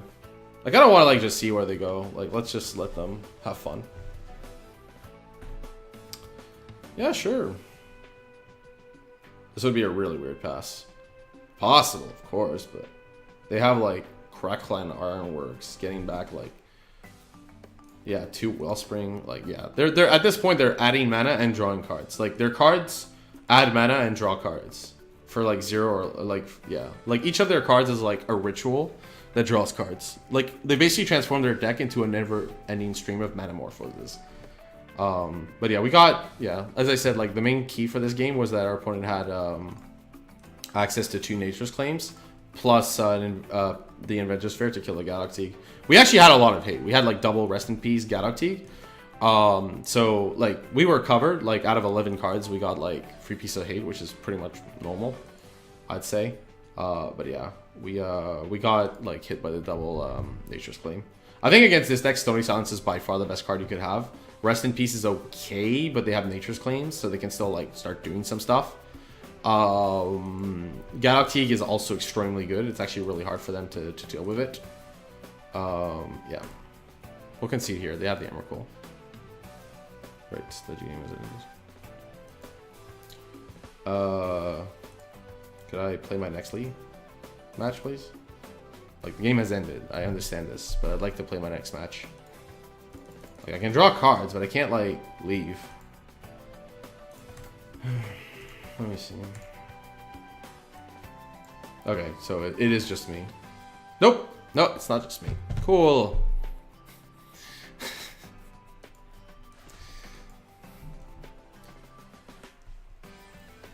Literally, we lost the match, and then, yeah. It probably counted... I assume it counted as a loss. Let me check quickly in game history. By the way, this Modern from Modern has destroyed my constructed rating. Yeah, it just shows... It doesn't show that we lost. That'd be really weird. I'll count it as a loss because we're on stream and stuff, but yeah, like, maybe for the league purposes, it's good. This match was what Modern's all about. Hate cards, answer to hate cards, and, like, comboing off. Yeah, maybe. That's pretty fair. Yep, everybody, no matter what league, great. There is one thing that's good about the Bogles deck. At least you play your matches very fast. I mean, we started at like 4 o'clock. We played like 7 matches in 2 hours. That's probably like one of the fastest decks I've played on stream. I can't actually think of a deck that was faster. I think this is like the fastest deck I've played on stream. And we played against 2 combo decks that like took their time to get out. So, yeah. So, let me see. Steve. Where's Steve? Okay, they're telling us to restart our clients. That sounds like something we can do. One of the fastest way to burn a hole in your wallet? Yeah, that might be true too. I don't think that Bogles is a good deck right now. So, because we don't have enough. Because even the creature decks are combo decks. Basically, right now there's too many combo decks, so Bogles can't be that great. I think Bogles was good when it was more like those Wild and the Cattle decks and Tarmogoyf mid-range decks. Like, there was a point where Modern was a bunch of mid-range decks and like those decks, and then like Bogles is good. But people are playing like Tron and combo a lot now, so it's pretty awkward. I think you're good against Valakut because of the life gain. That's actually like the one combo matchup that's good for you. And like I think that matchup post board is also good for you, for what it's worth, like because it uses every aspect that a white deck would like be able to hit on. We lost there, but honestly, I think we would be favored. Okay, Magic Online is trying to load, but yeah, for what it's worth on the deck, result aside, I think the Leyline of Sanctity is maybe a little aggro, like main deck. You do need it in your 75, though. And like outside of that Path to Exile, there's not really anything else I could put in the main deck. So I think the Leyline's in the main deck because it's mostly a sideboard card that you want very often. And you want space in the sideboard, as weird as it might sound. Like yeah. As for the like kind of one-ofs, Cartouche of Solidarity and Grispoon, I don't know about the Cartouche. Like I feel you have Dried Arbor. I think Cartouche of Solidarity is just bad. I like the Spirit Mantle. I think 2 is okay. Like you could play free, but I think 2 is okay. I would cut the Cartouche of Solidarity for another Hyena or Spider Umbra. I think so. I finally understand why people were playing for the Spider Umbra, but not of the Hyena Umbra. I was like kind of wondering why, and I realized that like the Spider Umbra costs green mana, so it's a lot easier to go like Spider Umbra plus like the white stuff, the white creatures. Cartouche is for Liliana, right? But like you have like there's not that many lilies going around, and you have access to Dried Arbor, so and like their pushes aren't exactly doing much. So I think that like Cartouche of Solidarity is just not good for that reason. I would cut it for a Spider Umbra. Otherwise, everything felt okay. I don't know how much you could change this deck realistically, to be frankly honest. All your 4 of creatures are obvious 4 ofs. Like the sideboard. I'd say like the 2 fronts are like the 2 fronts and one of the seals are like debatable, but then like what else would you want? Like is a good question. Like yeah, seems like Magic Online is massively bugged. Like my internet is fine. I haven't lost any packets on the stream, so clearly like this is Magic Online. Like Let me see like what Magic Online says. This is kind of awkward because we were like almost done. Cause like yeah, I'll skip this song. Alright, let me see Magic Online. So let me see what they say. They're not saying anything yet. There's a downtime tomorrow at 6 a.m. Pacific time. Well, that shouldn't affect us since we're starting at much later than that. Magic Online hasn't had a downtime in a while. I guess the servers are having issues now. Okay, we're gonna retry. Sorry.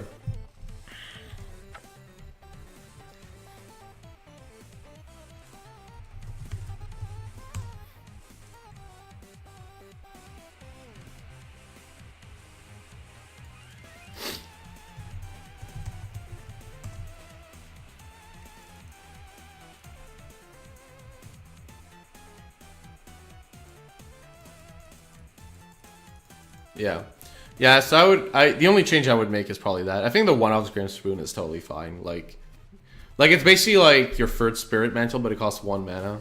It's just not relevant in every matchup. I mean, that's okay. Like, that's totally fine. You need like a critical mass of 1 mana things. I guess like extra Umbras wouldn't be so bad. They're just like, you always want 1. Pretty much. But like, yeah.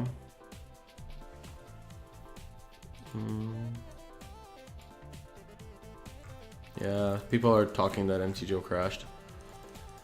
Hey, come on. Come on.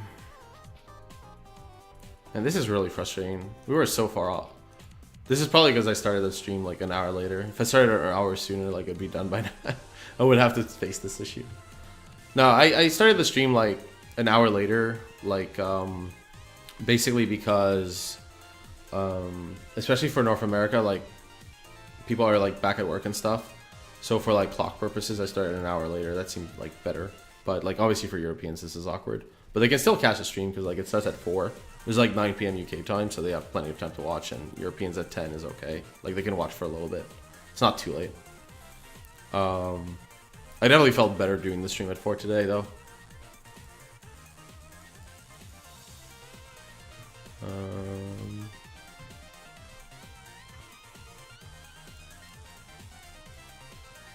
Yeah, this is just not good. No bueno. No bueno. Maybe we shouldn't have disconnected, but like if people can't play, then yeah. They're clearly like investigating. This is like the type of issue, like if you work in like one of those companies, like you have a dashboard that tells you, like goes in red and like people like get alerts and stuff. Also, everybody's there. Yeah, that's true. I could do the poll now. Okay. Let's see what decks. So, as foretold, Living End, the constant second place.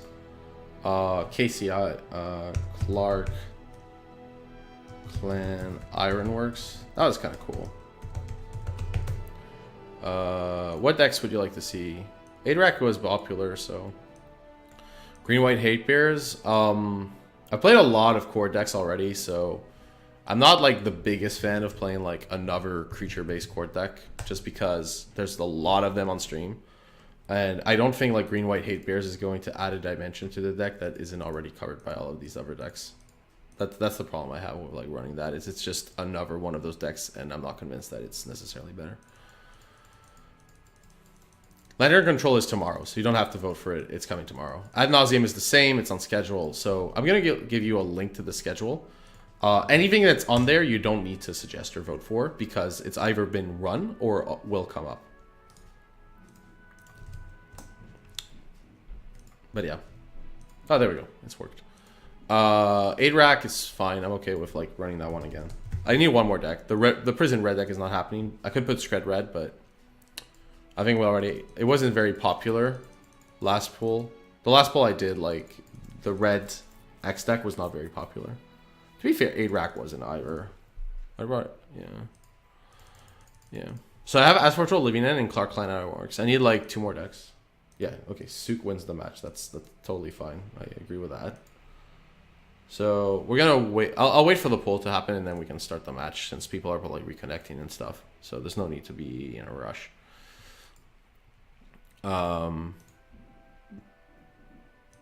Yeah. Oh, I could see like what? Yeah, taking turns. That's the first time I've heard of it. So, I want to hear like from multiple people on a deck before I like. Yeah. Esper Gifts. At least Esper Gifts is another angle. There was a Bring to Light Scapeshift deck at some point. I don't think Esper Gift... Like, Gift's Value could be a deck I do. That would be actually really hard for me to build up, but I could put Gift's Value on the... I think Gift's Value is fine, because, like, we could do a bunch of nonsense with that, so I think that's an okay suggestion. I think I'm not going to, like, lock myself into a color combination. I'm just going to go for Gift's Value and then, like, do some nonsense. I need like one more deck. I have Aspectral Living and Clark Clan Ironworks and Gives Value. Yeah. Other suggestions, Red Prison and 8-Rack were not very popular when I did them in the poll. Lantern Control Ad Nods are coming up. Taking Turns is the first time I've added a suggestion, so I'm not going to add it. I could put one of U-Turns. It was a deck I did consider, but you're the first person to actually suggest it, so... Like, out of, like, all these weeks. So I'm gonna go on a limb and say, like, I could put in the bowl, but it's probably not gonna, like, perform at all. Okay, we'll play our match while while the people watching think of, like, what the fourth option should be. Maybe we'll play a match. Blue Steel. That deck is cool.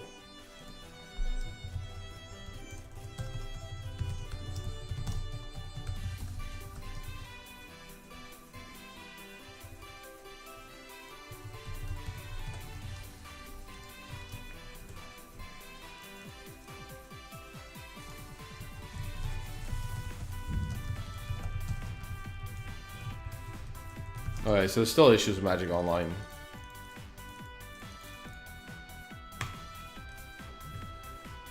Yeah.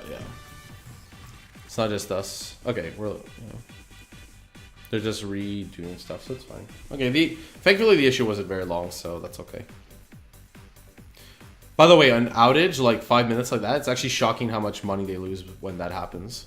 Like, you'd think like, oh, their server's only down for 5 minutes, but they actually lose a ton from that. Because every active user basically is affected. All of them are going to contact CS, which is a lot of staff hours that are affected and like can't do something else. Yeah, and plus like people like obviously want refunds and stuff, and people's experience gets worse, so they're less likely to become a lifetime customer and all that stuff. So their LTV or lifetime value goes down. Yeah. Enduring Ideal, you're not the first to suggest that, but yeah, I've already like put it up. So the suggestion are Aspectral Living End, Clark Clan Ironworks, Gives Value, and Blue Steel.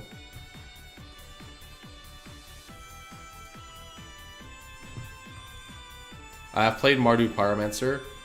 I thought the deck was okay, but... What the hell is going on here, by the way? Okay. I thought the deck was okay, but... honestly, I think it was... The way the deck's built currently is too vulnerable in my view. If specifically, like, the leagues I played had Relics and Nihil Spellbombs, and those cards were more than enough to destroy me. So I'd rather, if I was going to play Mardu Pyromancer, I'd make sure like my board has alternative threats like Hazarets or Chandras or something. Soul Sisters, you're not the first person to suggest. I could have maybe put that up instead of Gives Value, to be fair. Black-White Tokens. Yeah, those are all like okay decks, like I could have put. We'll see though. I could also like run a like week of Modern in the future, like just 7 decks that I haven't run this time. Anyways, this hand, there's just no creature, so we have to mulligan. There's a creature and some auras, so we're fine. We are on the draw, I believe. Oh, our opponent chose not to play first. Jesus. That is weird. I I have not seen that in a very long time, so it's bad for us in this hand, but I mean, fine. Let's Temple Guard. If we draw a land, we're probably okay shape, but yeah.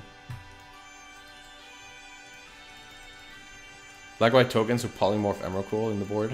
Oh my god. 8-rack did not do well when I pulled it. Okay, our opponent's on 8-rack. That makes sense then. 8-rack plays Liliana's, so that's really bad for us. Basically, we're going to want to slam this thing as quickly as possible. They also play Smallpox. Yeah. Oh, yeah, somebody, yeah. Green Devotion, maybe. Cartouche is actually pretty good here. It counters the Smallpox. The one match where Cartouche is actually good. Actually, like, Cartouche is only really good against 8-rack. I think against Abzan, you have plenty of other stuff. But against, like, specifically 8-rack, yeah. 8-rack plays Smallpox, right? Like, it's a way to deal with a creature, and when you're both short resource, it's good. Raven's Crime, okay. I don't think I need Totem Armor, since my opponent's gonna, like, make me sack this. So Hyena Umbra is the worst one we have in hand. The rack, okay, we'll take some damage. Our deck has lifelink, so this isn't so bad. Spirit Dancer is obviously not good. Let's see here. We could play Ethereal Armor or Rancor. I like Ethereal Armor more, I think. Since it's just more damage and better with our top decks. And they usually don't play many creatures, if any.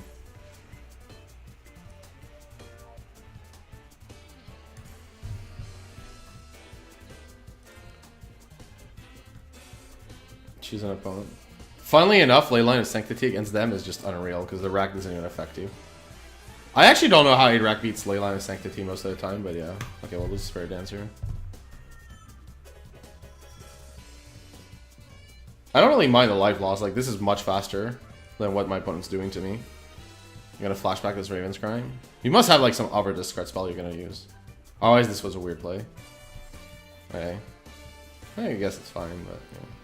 Right, so here we're going to Rancor up our Bogle. Oh, we're gonna definitely play this first, by the way. I'm just not playing it now for... Right, so our opponent could block the Warrior, so we're clearly not attacking with that.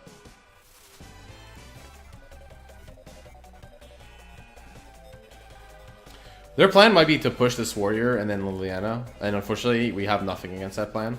We would have needed to draw, like, a fetch line for Dryad Arbor. They usually play pushes, I'm pretty sure, because it's just a very efficient way to deal with an in-play creature, and like the big creatures you can get rid of, like because they don't have enough lands and cards to cast, and you can discard it later. So I think like they play pushes for those reasons. Our opponent's like not passing a lot here. Yeah, so what's going to happen most likely here, sadly for us, is our opponent's going to push this Liliana, make our sack, and we're done. Oh, okay, well we're fine then. Could be they have like another land and do that anyways, but... Yeah, this is not racing this. Like, not a chance.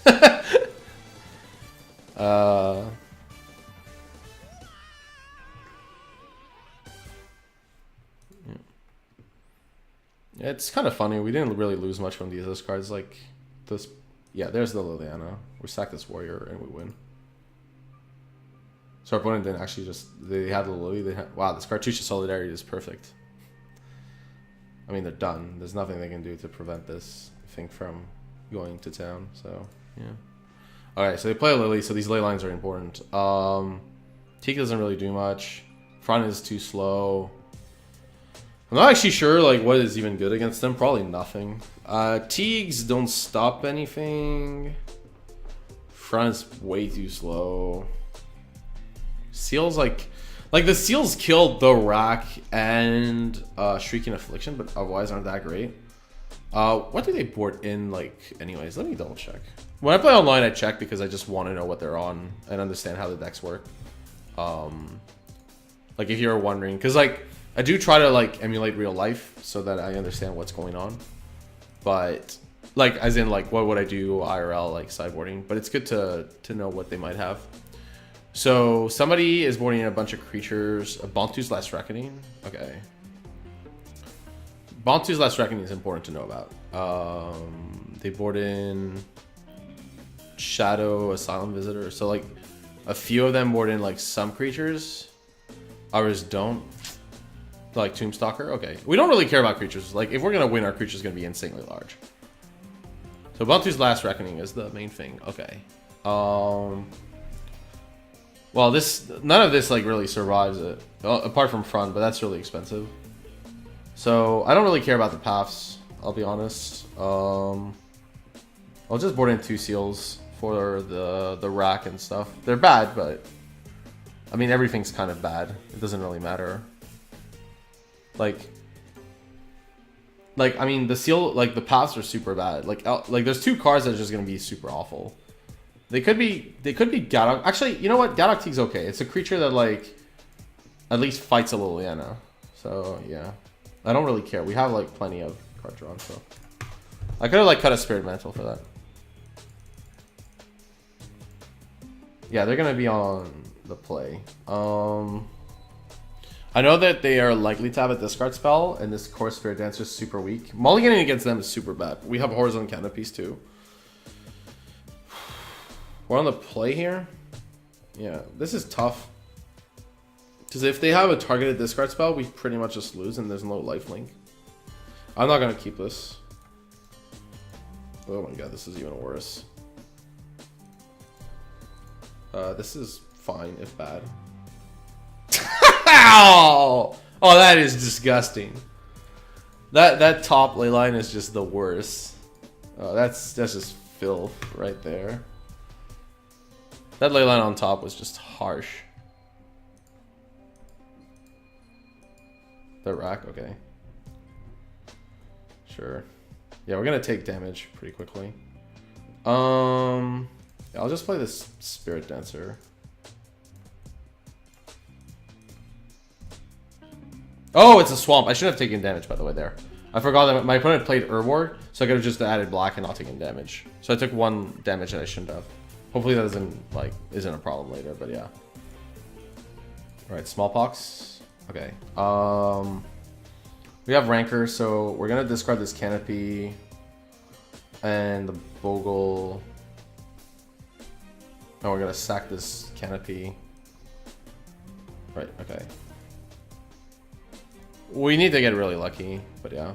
Okay, Rancor this.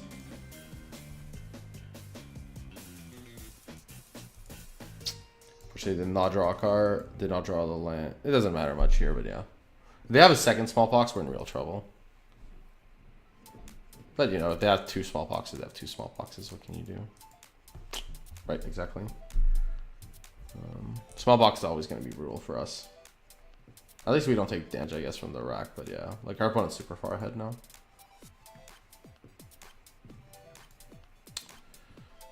Daybreak Cornet's not likely to hit. Bye-bye.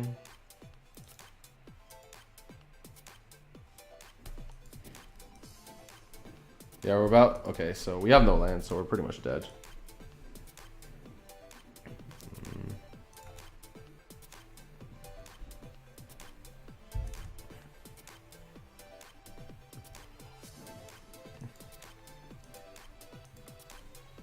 Cards. Let's see what's bad here. Spirit Dancer is very far. We definitely need to keep the Scout. So Spirit Dancer and what, Rancor or Armor? I really like Armor because of the first strike. Yeah, let's do that. Oh, sorry. I F6, which would not have been correct. Right, so let's get a Temple Garden and get this Scout on their play. So we took 1 damage we shouldn't have so far. Let's see if we need more. Yeah.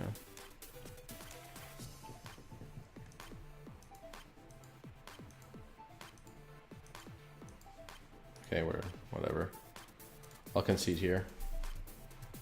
Anytime they have like triple Smallpox here, like when you mulligan like this, for sure you lose. There's nothing I can do there. Let's see what's bad. Spirit Mantle is not necessary compared to like maybe another Teeg. They have smallpox, I guess, but you need like something to protect your big creature. Yeah. So here we want the ley line. The ley line's important. Now the question is, do we want to be on the play or the draw? Our opponent seems pretty committed to being on the draw, but it means a lot of more of our hands are unkeepable. So I'm totally fine being on the play for that reason. And if we ever get ley line on the play, we're like super far ahead. The thing is, like, a lot of their discard isn't targeted. Like they play. Oh, they play Inquisition Thoughtseize, yeah. Still. Yeah, triple Smallpox will always get us. There's nothing we can do about it. It's like, Smallpox is like by far their best card against us. Because we're pretty resource light in like all areas. And like getting rid of one per area is really strong. So like, Smallpox is by far the most powerful card they can play against us. We'll play first though. Okay, well, we have a lot of redundancy. And we can get a Dried Arbor. I think this is fine, but yeah. We don't have Leyline of Sanctity. That's the main problem with this hand. Like, Leyline of Sanctity is so good that it's worth it. But yeah. Okay, we don't care about that. This is not a relevant card for us. Like, it's their win condition, but it's not relevant. Right, so we want to pay 2 life here. Get a Bogle down and get an armor on this thing. I don't want to get hit by Smallpox too hard. If we get hit by Smallpox, probably this Coronet's going to go. Since it's less efficient on the mana. Right, okay. So we're going to sack the Bogle. Yeah, we're going to lose the Coronet because it's the least efficient one. I'm going to sack the Bogle. And we're going to sack this Temple Garden. Right, Smallpox, they lose 2 lands. Then our plan is to feral. Oh, rank. Oh, this is hard. Basically, does my opponent have a second Smallpox? This is what it boils down to. Because if they don't, this is a ton of damage, and they lose next turn. If they have a Smallpox, though, like, I lose right there, and then, like, the game just ends. I think. Here's the thing, right? Like, if they don't have Smallpox right now, like, I just win by going for this line. Because they can't bomb twos or anything. So, like, they literally have to have the second Smallpox. Because, like, if I go armor here, it gets us to 4. That's not enough. But if I get armor plus rancor, it's like 1, 6, 7, 8. Yeah. So, like, it's lethal in 2 turns, right? It has to be lethal in 2 turns. Otherwise, it's not interesting as a line. I mean, we could, like, top deck the win. Yeah. Yeah. Like, we could technically beat Smallpox if we get a Dried Arbor with this. Actually, we have to sack the creature in the land. Yeah, we're probably not. You know what? Let's just do this. Rancor, armor up, you know.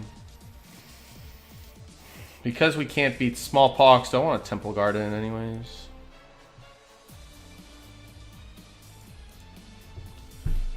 No, but like, yeah, we would lose the land and stuff, but then we wouldn't. I think the problem is we wouldn't deal enough pressure. Because if we armor plus rancor here, it's 2 plus 3 plus 3, so 8. So it's 4, 7, 9. Yeah, we're gonna just go for it and hope for the best. I'm gonna assume they don't have Smallpox because we lose if they do. So let's get a Temple Garden. Yeah, and yeah, if they have the second Smallpox, we just lose. Yeah.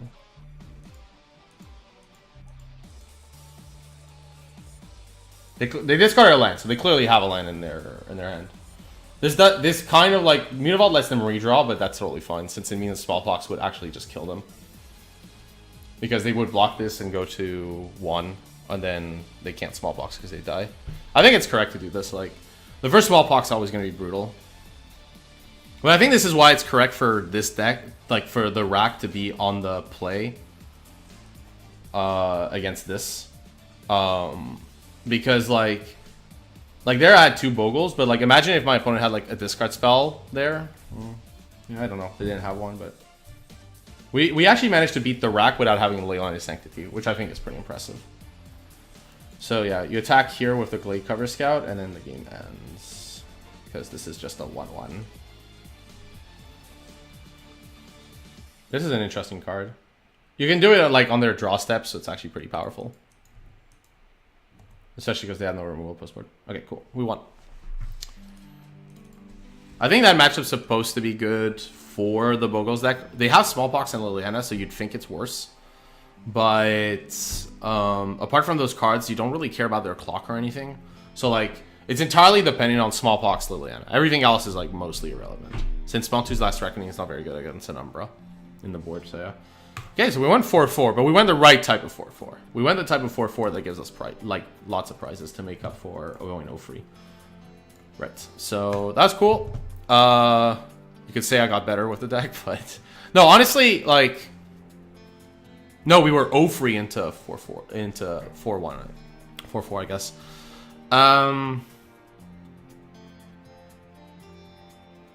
Yeah, we started, like, the first league was 0-free. That's why we only played this many matches. If I was going to be honest about Bogles, I mean, I wouldn't play it because it's not the type of gameplay I enjoy. But this isn't, like, for the like, I'm not doing this video necessarily just for, like, what type of deck I would play. It's, like, for people who are watching if they want to play it. I think it's just poorly positioned right now because you want Bogles when there's more combat step action going on.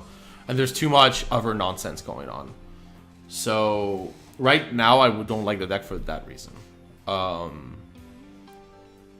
think it's like more a balance thing, right? Like the more it goes towards like board decks, the better the deck is, and the more it goes away, the better it's for Bogles. Like we lost some matches that are really weird, like against Affinity we lost, but we drew like super bad and stuff like that. And like I'm pretty sure there was one bad matchup. Like Valakut like seemed okay, although we could have lost with the line that was taken. So yeah, it was interesting. Like the KCI match was interesting because of how much hate we had. That was like all relevant. Like our opponent couldn't go off if one of those pieces was in play, which I thought was impressive. Yeah, so like if there's more like humans, Affinity, Merfolk, then yeah, Bogles is good. Merfolk can be awkward because of the spreading seas, but otherwise, yeah. I think that is it. Like the more creature-based decks there are, the more you want to play Bogles. And the more combo and Tronish decks there are, the less you want to play it. We didn't face Tron, but I don't really want to play against Oblivion Stone. Let's see what we open on these chests anyways. We're always on war chest time. Do we? I'm pretty sure I like clicked to open them all. Come on, don't do this. But yeah, like the only change I would make is that cartouche was good against 8-rack, but otherwise, like, come on, they're playing Smallpox and Liliana. There's not many decks that do that. I think like an extra Spider Umbra would be good, like just because it's 1 green. Keen Sense wouldn't be that awkward too. Wow,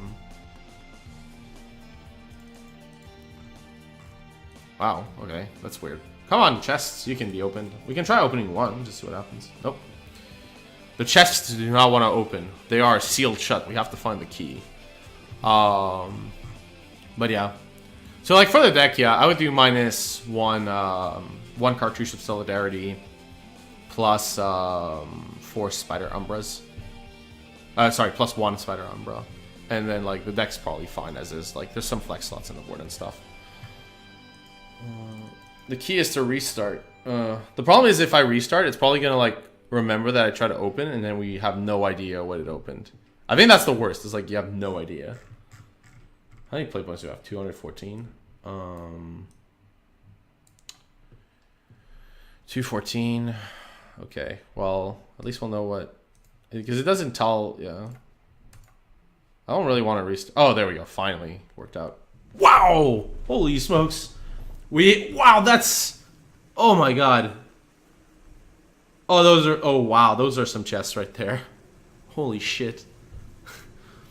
1,000 play points? Like, that's like $100 in like play credit basically. $104. Like 104 tickets.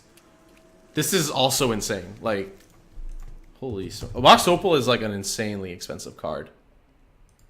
Why is it? It's not foil as well, which is just yeah. It's like $70 on like for this Mox Opal, like 70 tickets. It's just holy. This ancient tomb.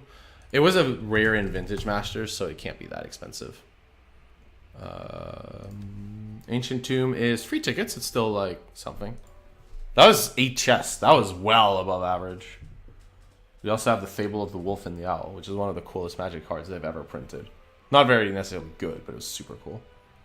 Yeah, I've opened 16 and had like way worse. Like the ones we had with the Gristle Showbrand, we opened 0 play points and no value.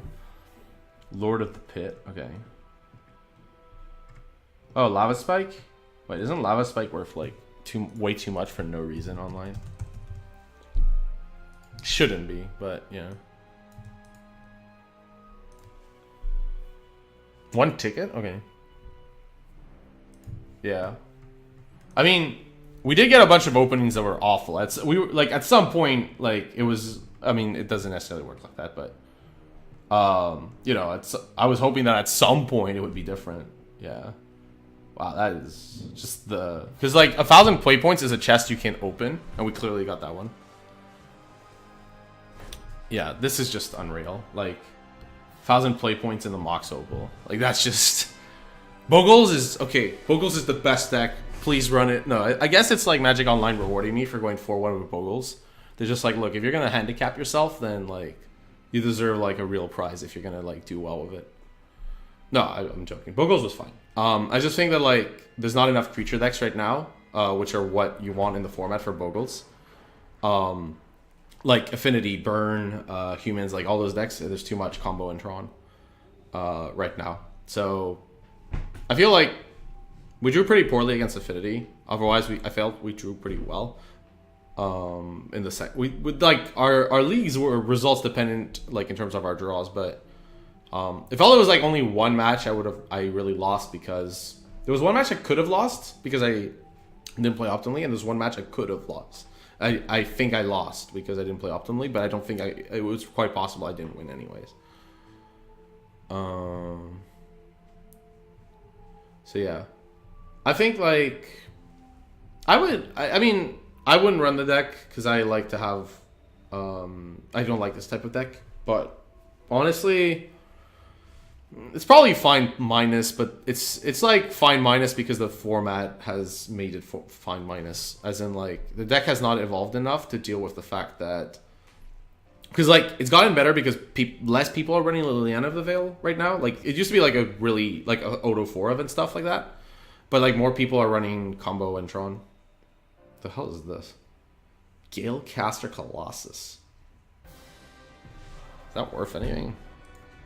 That's gotta be worth like 2 ticket sets, whatever that would be worth. Yeah, 2 ticket cents. There we go. Deflecting Palm the Bogle. Oh my god, that sounds awful. It's very powerful, but yeah. Thank you for the kind message about the commentary at Santa Clara. I appreciate it. Yeah, I had like pretty good. I haven't had like proper feedback from the team yet. Like apart from like at the event and stuff, like they gave me a lot of good feedback there. I haven't had like the post, but I got like a really good response online. That's what I meant. People seemed happy overall with my commentary, which makes me super happy. I'm looking forward to doing Toronto, and like I'm looking forward to getting better. Like I feel like the format stuff like that feels pretty normal to me because I've played Magic for so long. So like it makes sense. Like watching legacy games or modern games, like it makes sense to me. Like what's going on pretty much at most points. But I think that comes from like just playing Magic a ton. Oh my god, let me skip this song. It's awful. Okay, but yeah. Am I testing for the PT? I am testing for the PT, not necessarily through the stream, although it does help.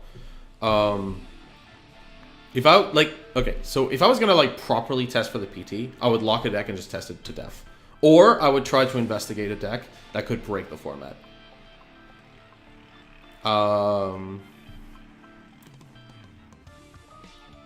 If I'm honest on the PT side of things. Like out of the decks I've seen, I'm gonna like write an article. I'm definitely gonna write at the end about my like the streaming experience, like which decks I thought were good, bad, about what I expected, or you know, and all that, and like feedback and all this stuff. and how I feel about the format as a whole and all that stuff. So I'm definitely gonna like write about all this because I think that like a recap is gonna be valuable. But yeah, pick a deck and test it to death is usually what people are gonna do.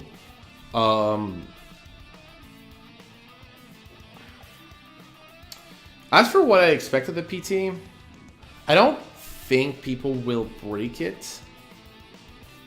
But it is possible.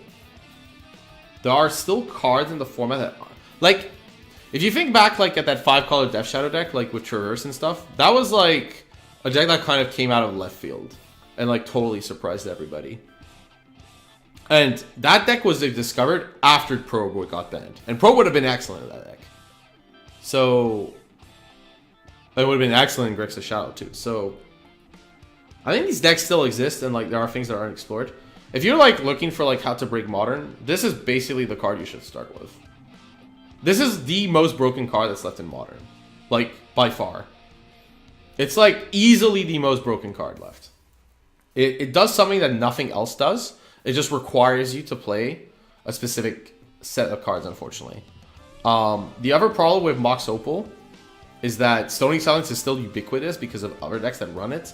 So it's not like you're going to totally shock people and they're not going to be prepared. Like, people will be prepared for what you have to offer. You could out-sideboard people. I think people that are going to run Storm are going to be the best at that. Like, Storm, I don't think is... I think Storm is like tier 1, tier 1.5, or whatever you want to call it. But I don't think it's necessarily that great a deck because it can be attacked on every axis. You can deal with the board. You can deal with graveyards. You can deal with the stack. So, like, because you can attack Storm on, like, every angle... Unless it does something fundamentally broken, it's not going to be the best deck because it's attackable by every deck. And it's not that hard to, like, disrupt Storm if you really want to. However, Storm can be very creative in its sideboard plans, you know, between Blood Moon, the empties, the piece of the puzzle, and all that. So, I think people with Storm are going to out-sideboard their opponents a lot. And I think, like, the best service you can do yourself if you're testing for Modern is, like, test against a competent Storm pilot and their plans. Because I think that, like, if, like, you play against a Storm player, like, if you know how they're going to sideboard and you understand how to dismantle them, then you should be favored with a lot of decks. I think Storm is, like, in a very strange sense, the, like, limited mid-range deck in the format. It, like, basically, you can attack it on any angle, and it just asks the question, like, can you beat me on some angle, or can you stop me from working on some angle? Like, if you can't, then why are you playing your deck? Yeah. Yeah.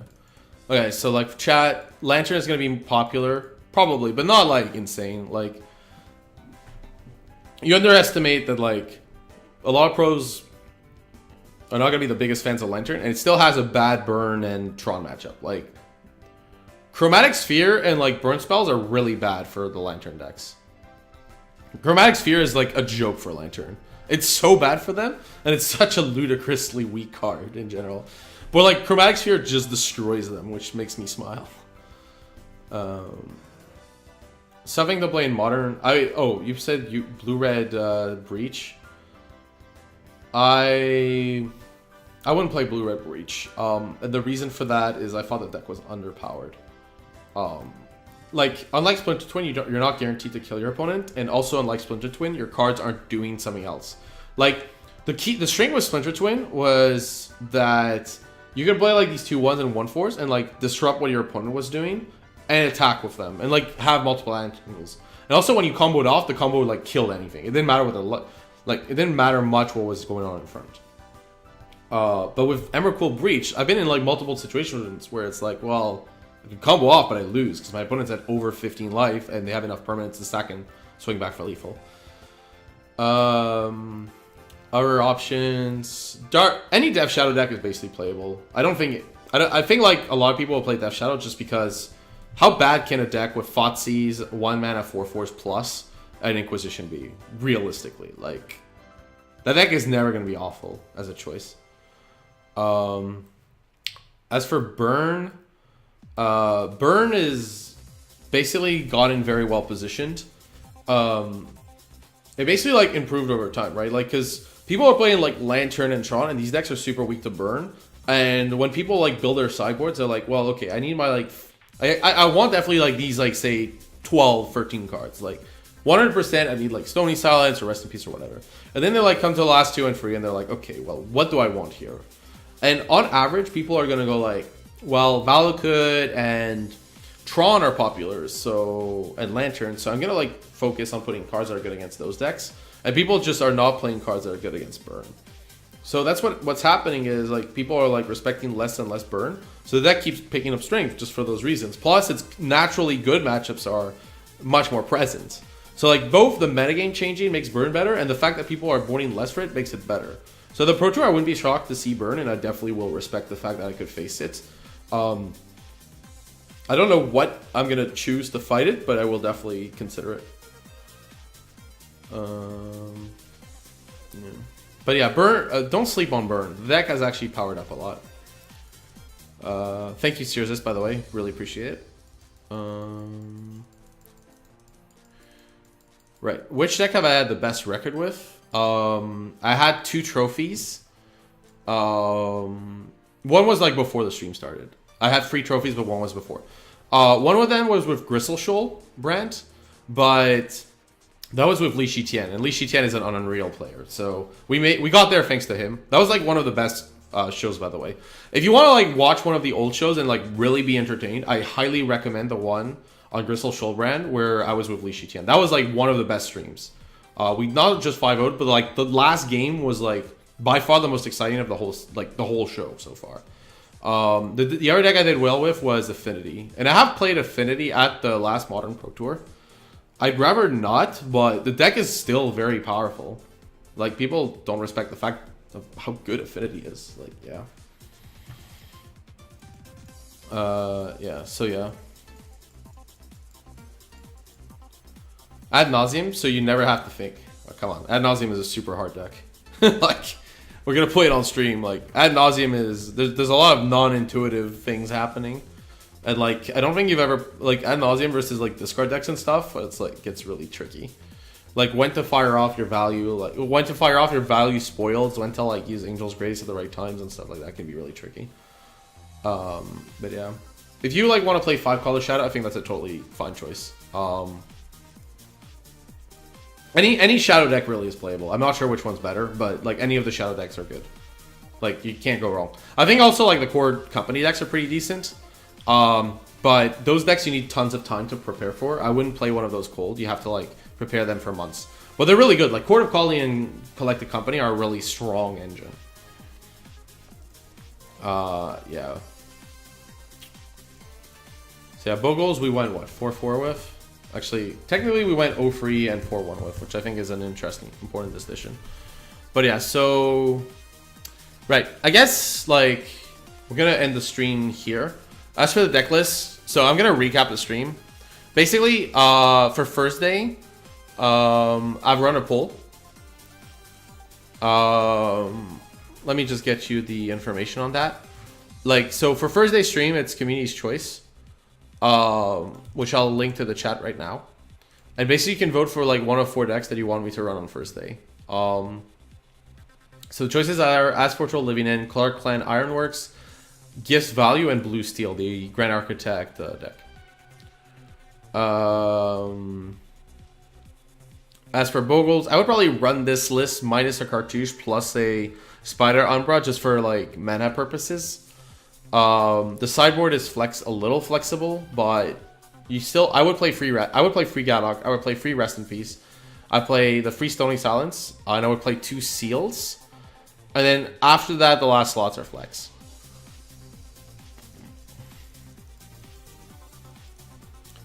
Okay, so right, yeah, 5-color Shadow has a fragile mana base, but it has all these 1 and 2 mana spells, so like you cast them first. It's bad against blue-white, but it's okay against other decks that disrupt your mana base. Like it's good, it's okay against Ponza because you're getting all this stuff early and it's harder for them to deal with it.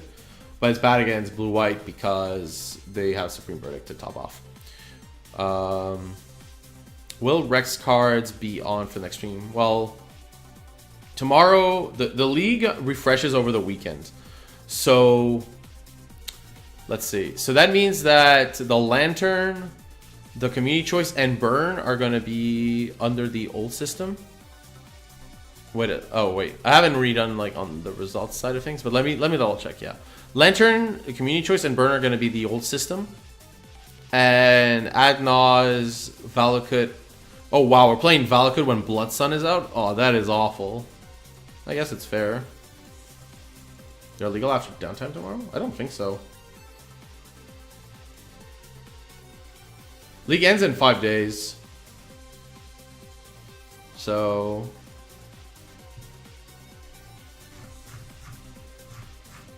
maybe, like... yeah. Okay, maybe it's legal. I don't know. But yeah, we're playing Valakut next week, and, like, Blood Sun will be out, so... that'll probably be more interesting, but bad for the Valakut deck. Alright, so Rick's cards will be legal for tomorrow? Okay. I will not add Rivals of Ixalan cards on any deck, though, until next week. Because, like, I'd have to figure out which decks want which cards. And... also, they're not very easy to get. Like, there's only there's a very finite amount of Rick's cards before the weekend. So yeah, I mean, people might have them and might play them, but it's not gonna be obvious. It's not gonna be easy. Like, say they get 4 copies of Blood Sun for a league. So I'd rather not have Rick's cards until the set pre-releases. Yeah, blue green Merfolk may be a thing. Not really. The Lord, like. I know you say this for the Lord, but the deck doesn't lack Lords. That's not the problem. The problem with Merfolk is often that they, like, I don't know. Like, Merfolk was actually impressive. I don't think Merfolk needs anything. I think, like, playing blue-green makes your meta base worse, and, like, one of Merfolk's strengths is the fact that it can play 4 mutables. And, like, and Vile and not really care.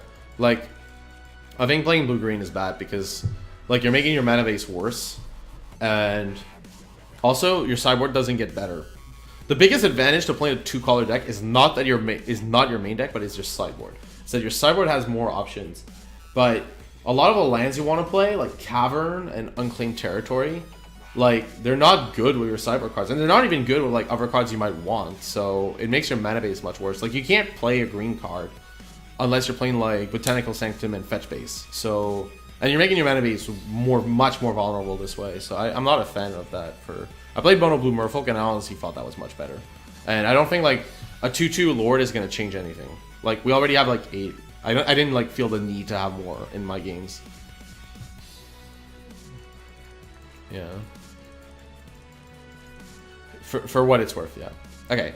So, yeah, I think I'm going to cut it there. If you liked what you saw, give the channel a follow. That'd be cool. There's 8 decks left now. Tomorrow's Lantern Control, so if you like to see somebody time out on Moto, this is that would be a great stream to watch. I will definitely not play 2 leagues with Lantern. I can say that, like, with utter confidence. So yeah, but yeah, if you want to see me struggle playing Lantern Cold tomorrow, that's probably gonna be very entertaining. Yeah. I'm gonna probably have to, like, add a win condition, alternative win condition to Lantern more than the average, just because of, like, my pace of play. It's fine. I'll accept that. Oh, the blue-green legend for Merfolk. You need a lot to make that, like, good. That's the problem. Like, it needs... like, you're already winning by the point that thing is starting to do stuff. Yeah. I don't know if Lantern is, like, that hard to play. I think it requires more, like, matchup knowledge. Like... I think, like, the early sequence is easy, and then later on it gets easy. It gets... like, I saw, like, people playing Lantern, and...